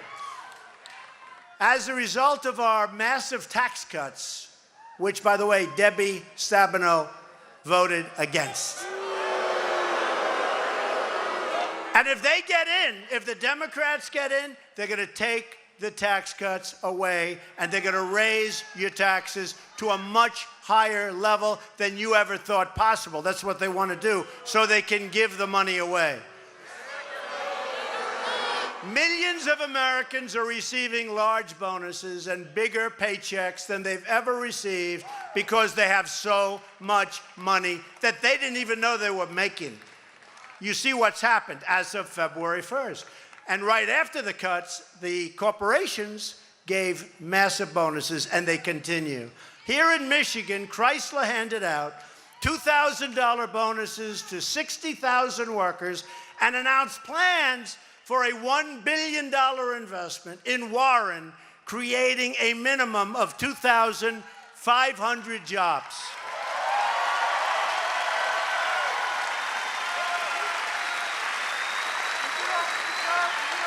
They're now leaving other countries and they're coming back to Michigan. Remember I told you that 5 or 6 years ago. They're now coming back.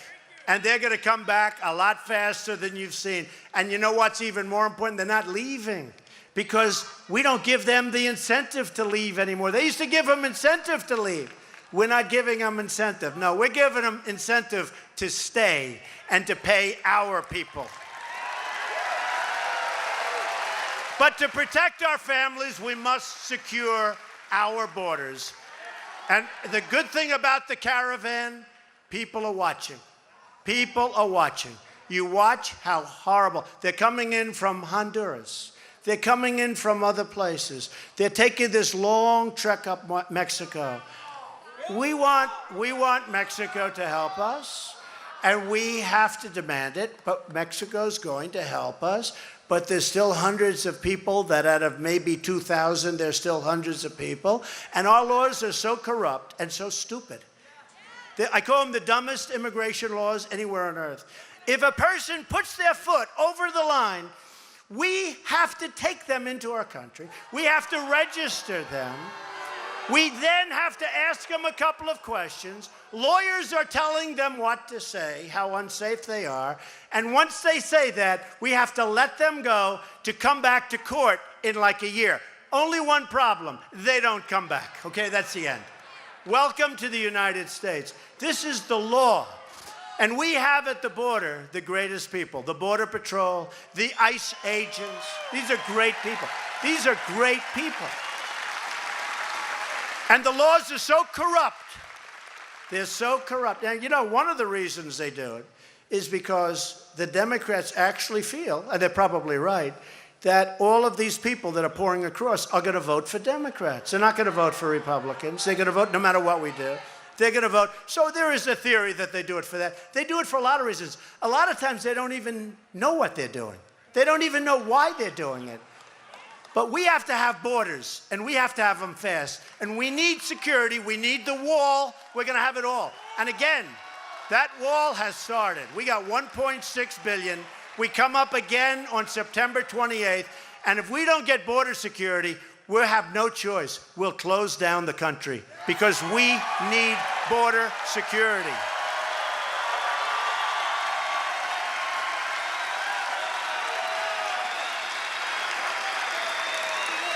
So we don't have a wall, but a big portion's being built. A lot of it is being fixed. We have wall that wasn't wall. We have wall with big holes in it that's old.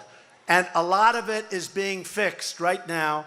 And we're putting up brand new gorgeous stuff. We're building new, as I told you, in San Diego and other places. But we want to now do the big job. So we're going to see what happens. But we have to have border security. The one good thing, watch the caravan. Watch how sad and terrible it is, including for those people, because they come up and the crime that they inflict on themselves and that others inflict on them, it's a horrible, dangerous journey for them. And they come up because they know once they get here, they can walk right into our country. We have the greatest people on earth, and they can't do anything because the laws are corrupt. The laws are corrupt.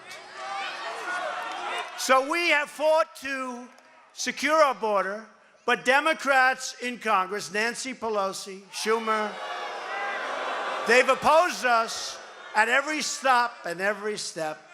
They've opposed every effort to close the loopholes, to keep the violent criminals like MS-13 the hell out of our country, and to stop the flow of illegal immigrants and drugs which are pouring into our country. And we've done a great job, and the numbers are great. But, you know, part of the problem is people are smart, and they see how ridiculous these laws are.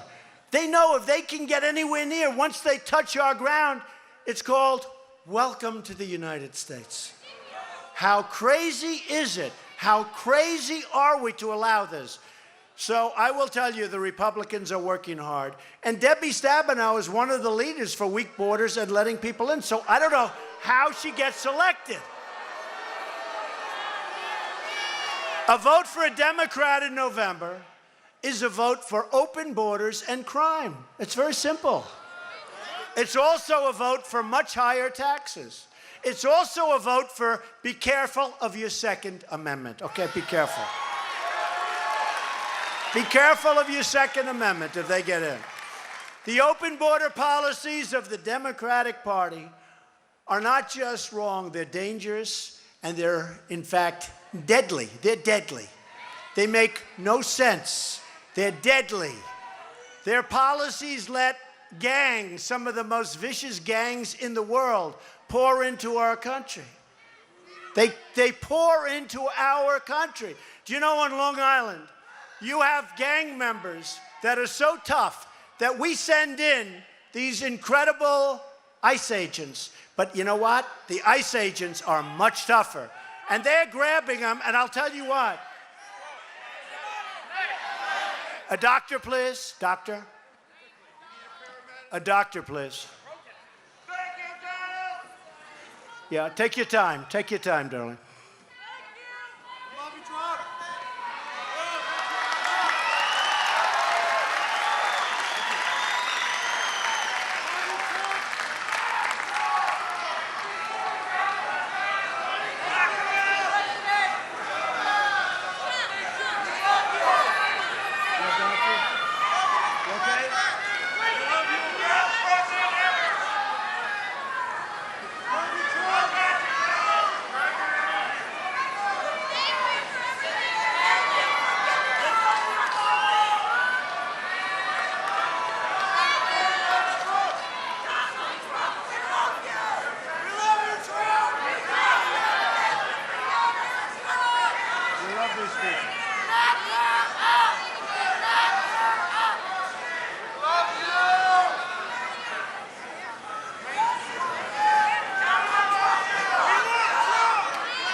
Take your time. Take your time.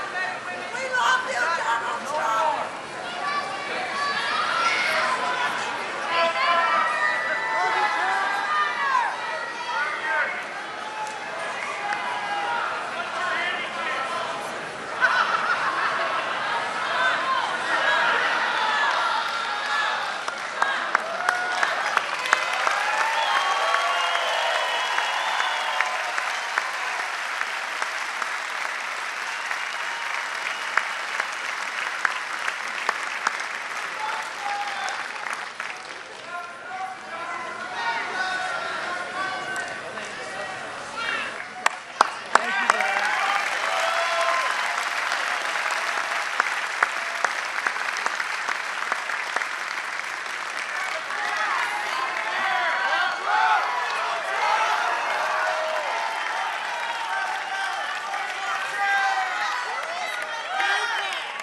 Those are the people we love. Those are great people, I'll tell you.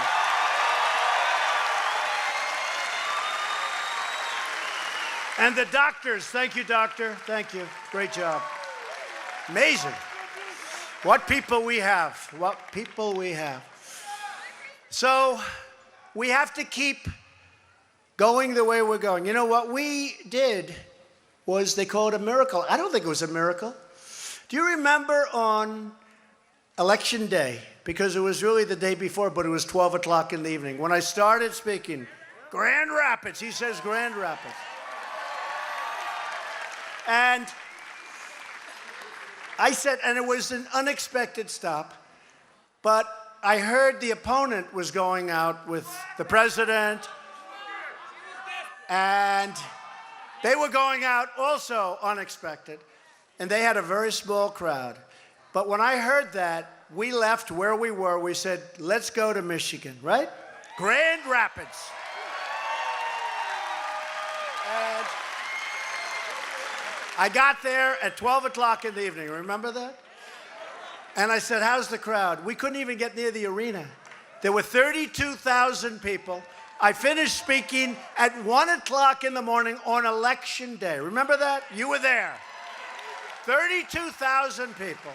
Now, Michigan hadn't been won in many, many years. And I said, wait a minute. We had 32,000 people. I got home at 3 o'clock in the morning. And I said, tell me, why are we going to lose Michigan? Why? We had 32,000 people, 1 o'clock in the morning, and even beyond, nobody left. Everybody we had a great time, right? And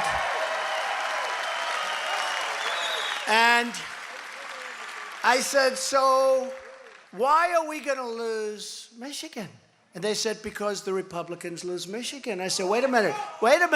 I'm bringing the cars back. I'm bringing the plants back. I'm bringing the jobs back. We're going to win Michigan. And we won Michigan, I think, quite easily. Right? Remember that? I always said, I made that speech. That was my last speech. I made that speech on election day, because by the time we finished, it was 1 o'clock. It was election day. This November, every American will face a choice. Now, they say if the House doesn't make it, it's very important. You have great congressmen. These are great people. These are great, great people. And thank you. But we have to keep the House. Because if you listen to Maxine Waters,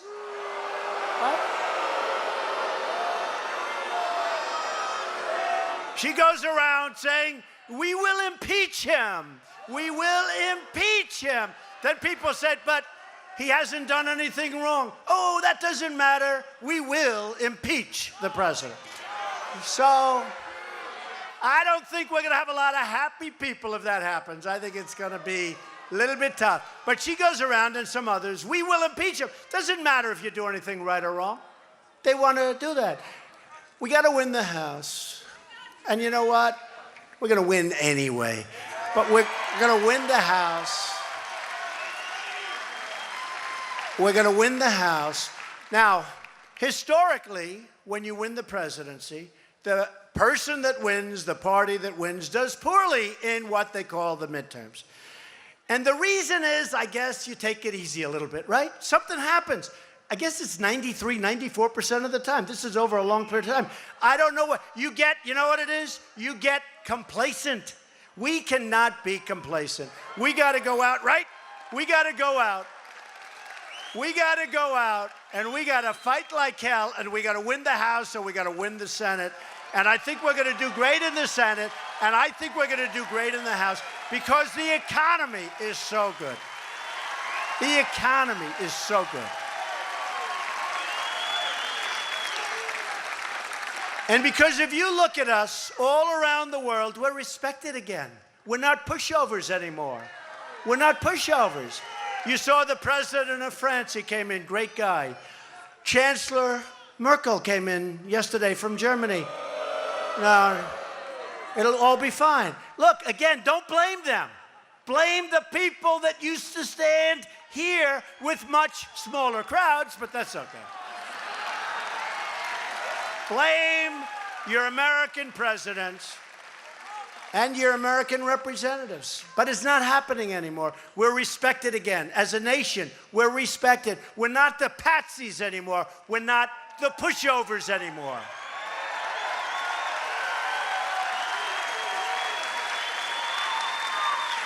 By the way, speaking of not being a patsy or a pushover, you ever watch Corey Lewandowski on the shows? Where's Corey? Corey. And David Bossie.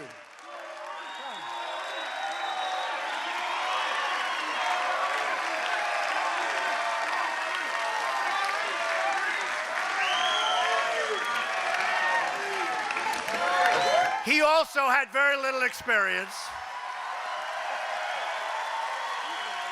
He only ran one campaign and he won, so he's 1 for 1.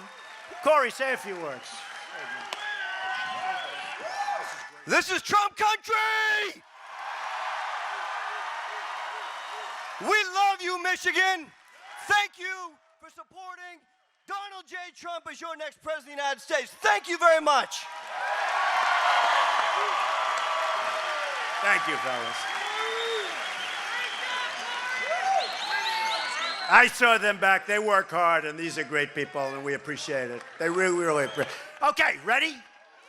So we need more Republicans. We got to get more Republicans. Because, you know, they say we have a majority. Well, one in the Senate, very few in the House. We need more to get it done.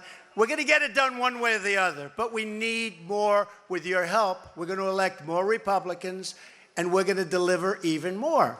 Now, again, other than health care, which frankly, we got rid of the individual mandate, which is the worst part of Obamacare. We're doing association health care very soon. It's coming out over the next couple of weeks, which is going to be incredible, where you're going to buy great health care, highly competitive. Remember, I used to talk during the debates, get rid of the state lines. We're getting rid of the state lines. You'll be able to go out in groups and buy great health care at a very low and competitive price. And essentially, we are getting rid of Obamacare. Some people would say, essentially, we've gotten rid of it. But you no longer have the individual mandate. You remember what that is. That's where you had the privilege, a privilege of going out and spending a lot of money so that you had the second privilege of not having to buy health care. So you paid for the privilege of not buying health care. We got rid of it in the tax cut plan. Big thing. Big thing. That was so unconstitutional. But that was the worst part of Obamacare. We got rid of that. And you see what's going on. And we're really producing. And except for one vote, remember the one vote? 3 o'clock in the morning, thumbs down. What a vote that was. What a vote that was. That was some vote. But despite that, it's going to come out great. So we've gotten rid of a lot of Obamacare. We're going to get rid of the rest. We got you the tax cuts. We want every American to know the dignity of work, the pride of a paycheck, and the satisfaction of a job well done. There's nothing like it. Together, we can lift millions of Americans from welfare to work, from dependence to independence, and from poverty to prosperity.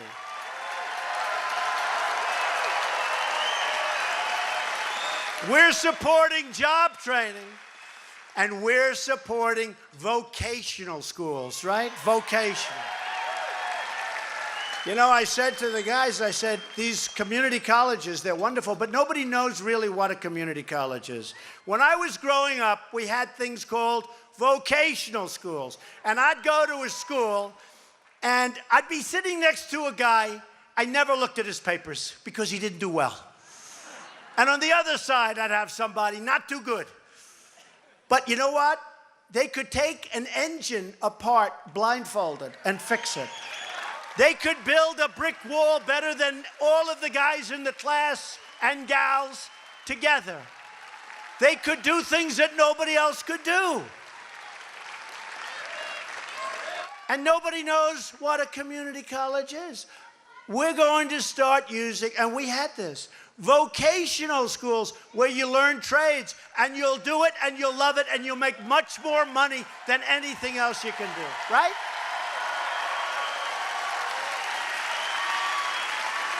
And those are the people we need in our country right now.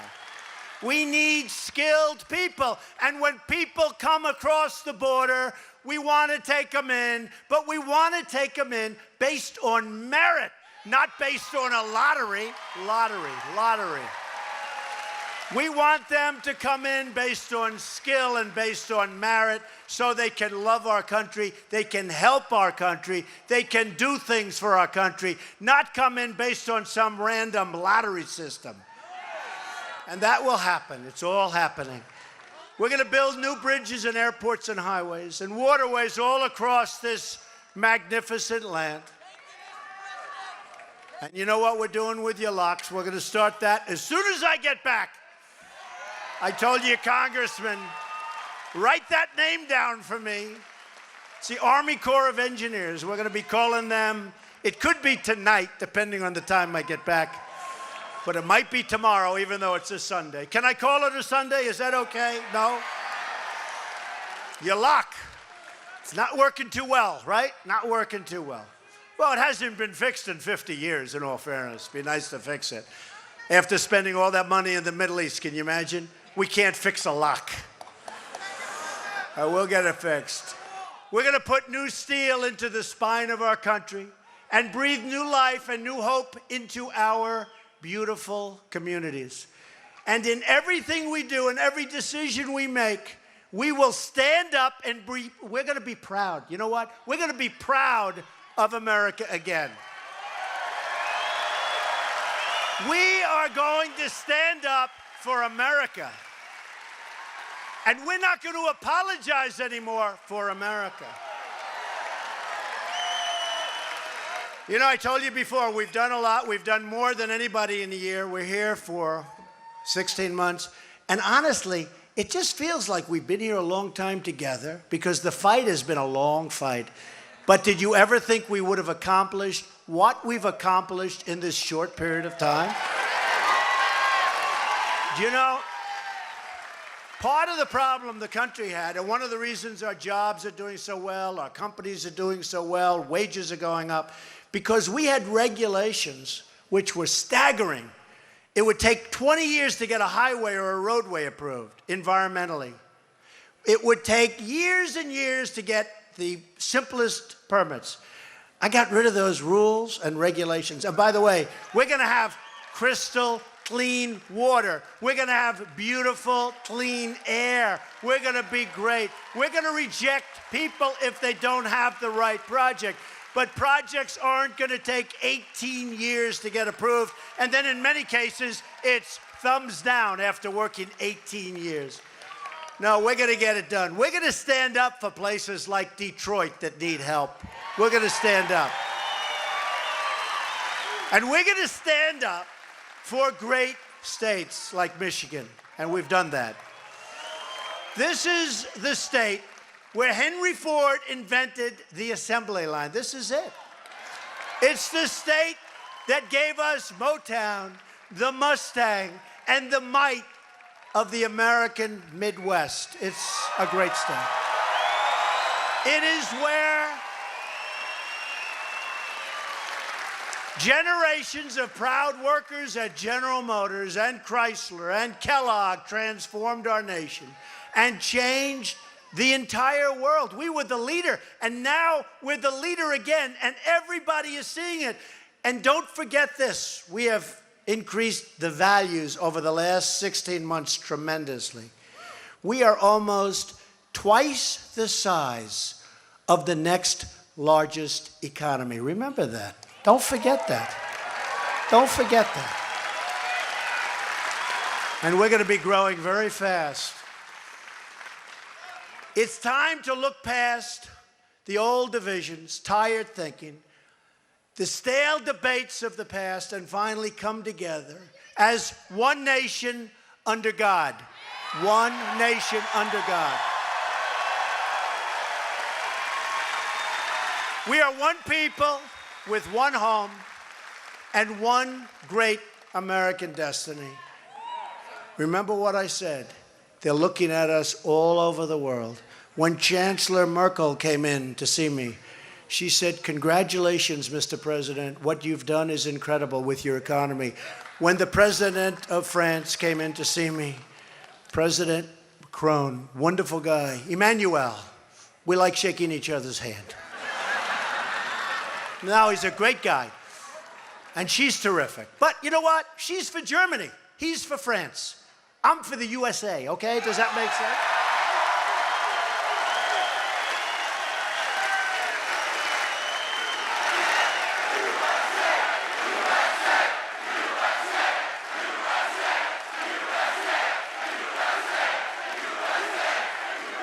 But when Emmanuel came in, and when Angela came in, they said, "Amazing, congratulations. What we've done in a short period of time is incredible." So regulations. We've cut more regulations in this 15 to 16 months than any other president has cut in 4 years, 8 years, or as you know, FDR, in one case, 16 years. And it's not even close.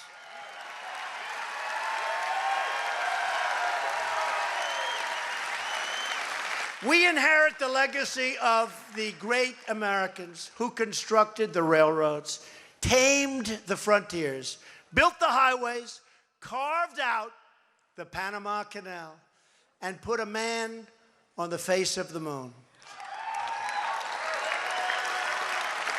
And by the way, excuse me, do you see how our space program is going? A little different.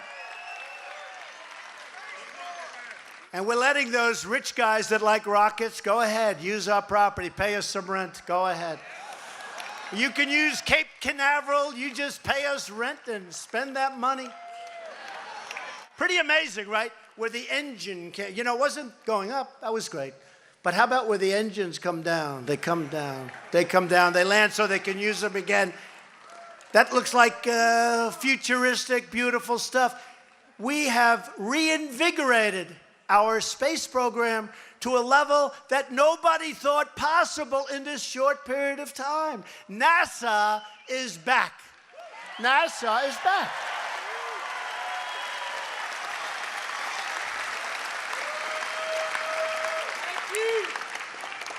And Mars is waiting for us, you know. Great. You know what it is? It's great, it's science, important. Very important militarily, folks. Very important. We have the best military. We have the best military in the world. We're going to have a military, the likes of which nobody has ever had, the best that we've ever had by far. And these are the times when you want to have a very powerful military. You don't want to have to use it, but you have to have it. We stand on the shoulders of patriots who poured out their sweat and blood and tears for our country, for our flag, and for our God. As long as we are proud of who we are and what we're fighting for, there is nothing beyond our reach. There's nothing. Look what happened to us, right? Here we are. Look what happened to us. You know, a poll came out the other day. Rasmussen, I was at 51%. And then they said, you don't read about that. You never hear them talking. You watch this fake CNN. Well, the polls. Do you ever notice? They're always talking. You ever notice CNN? Well, you know, he's not very popular. They were saying that before the last election victory. And now we're much higher than that. But they said 51%. And then some genius analyst said, but he's got at least 10% of the people that don't want to say they're voting for him. And you know what I say to that? We'll take them anyway, whatever it takes. Huh? I don't know if it's an insult or not, but you know what? We love those people. Because those people came out in the last election and they said, don't talk to us. We'd like to know, how are you voting? Don't talk to me. They go in, Trump, they come out. Remember the exit polls? The exit polls, they come out. Who did you vote for? None of your business. 100% those people are for Trump. We love those people. We love them. We love those people. You know, there was a mayor of a certain city.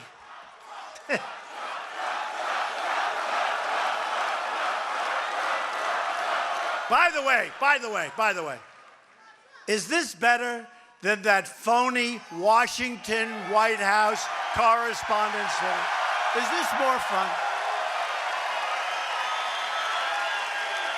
I could be up there tonight smiling like I love where they're hitting you shot after shot. These people, they hate your guts, shot. And then I'm supposed to... And you know, you got to smile. And if you don't smile, they'll say, he was terrible, he couldn't take it. And if you do smile, they'll say, what was he smiling about? You know, there's no win. We are proud to be Americans. And the future belongs to us. The future belongs, remember that, future belongs to us. The future belongs to all of you. This is our moment. We've never had a moment like this. The economy is raging. Our military is strong and getting stronger. Every single day, we're ordering the greatest equipment in the world. We make the greatest military equipment in the world. Look at what happened in Syria. Boom, boom, bing.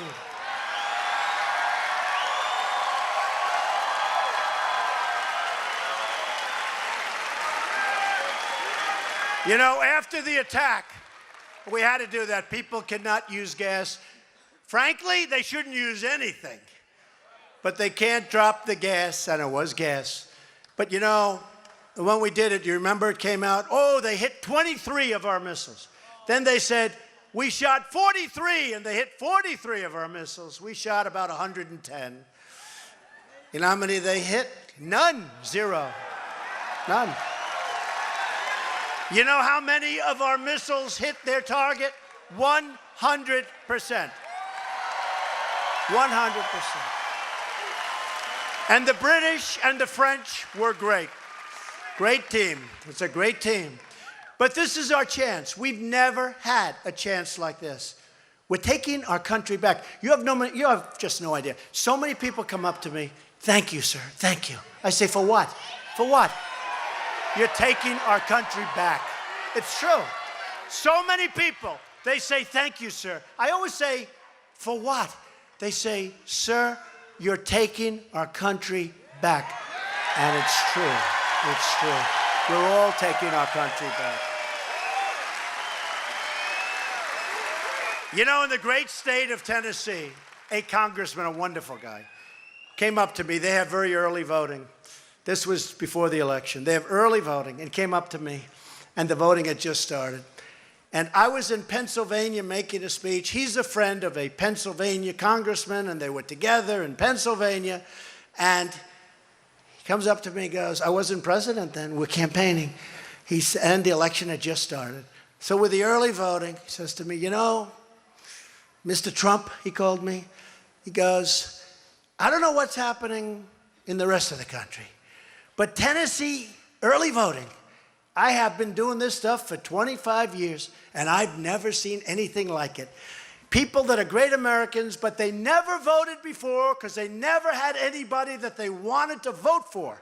They work hard. They pay taxes. They're coming out of the hills and out of the valley. They've got the red caps on. They've got the Make America Great on. They've got the Trump on.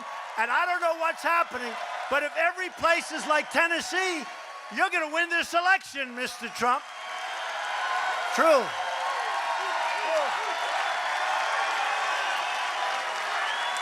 So true.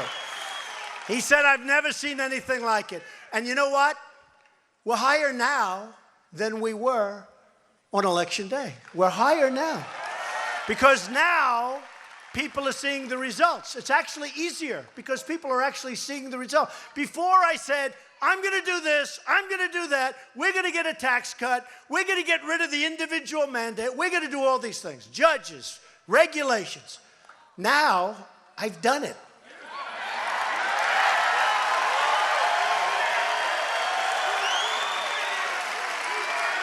Somebody from the news, I won't call it, in this case, fake news, because he turns out to be right, said Trump is one of the only people ever that actually accomplished more than he promised. And it's true.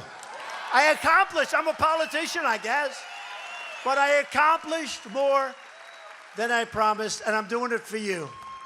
Our great journey together is just beginning.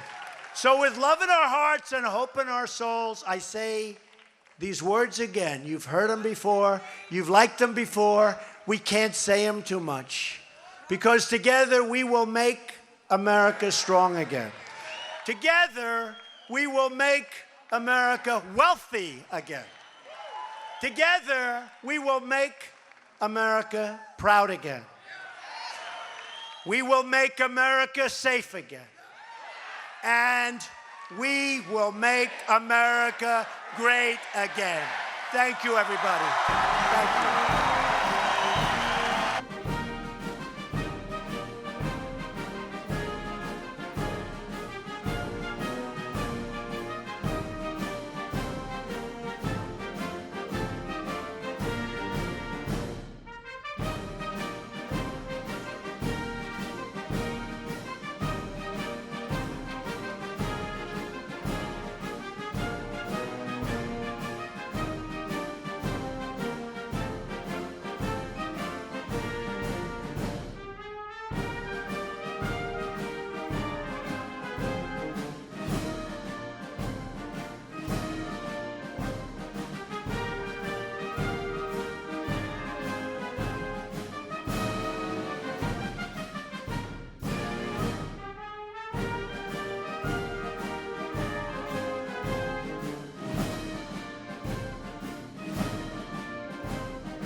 right, folks, thank you very much for joining us and choosing us as your stream of choice. You guys are amazing. Thank you for all of the support on social media, also the support on Super Chat.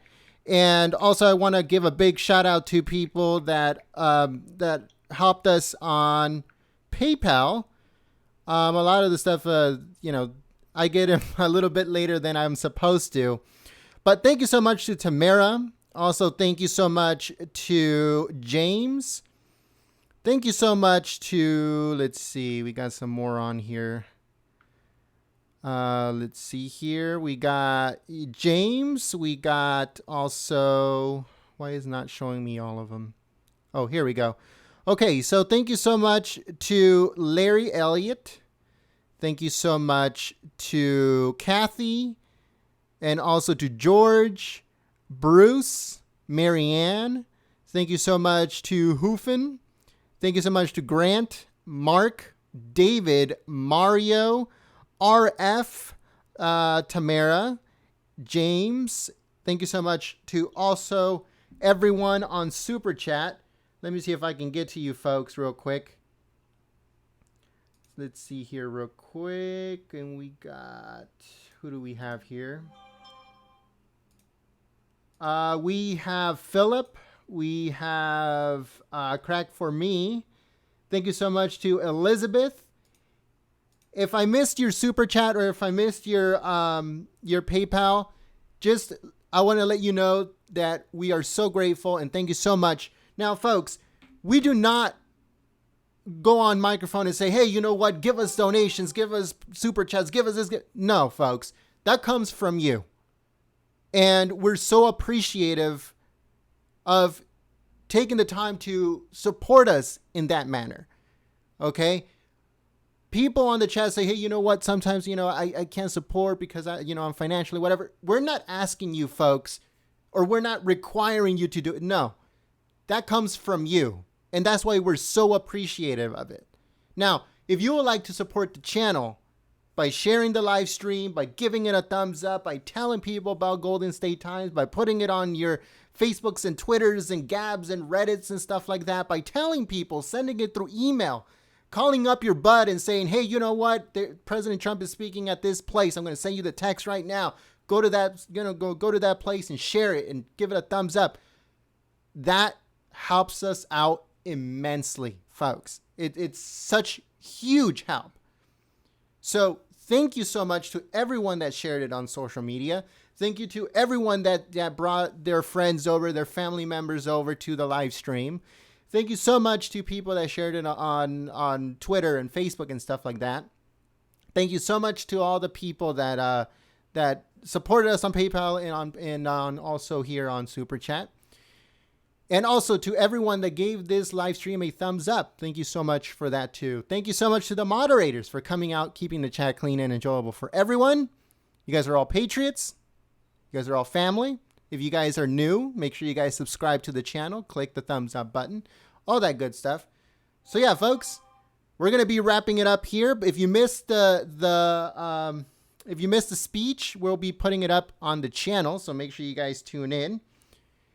And you guys do that. So thank you so much. Have a great weekend. Where we will be back here on Monday, straight full of news and live streams, press briefings, all that good stuff. So make sure you guys join us here at Golden State Times. Thank you so much for the great time today. Have a good weekend. And we'll see you guys here bright and early on Monday with more news and everything like that. Also, if you do have Twitter, make sure you guys follow us on Twitter. The link is in the description below. And we'll be updating stuff in case there's news going on either later on today or tomorrow or maybe Monday really early. Breaking news, all that stuff here at Golden State Times. So again, thank you so much. We got some more people on here. We got Dewey. We got Braceda Way. Thank you so much. Just Me. Thank you so much.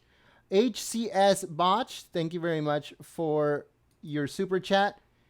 And then Philip, thank you so much for your super chat.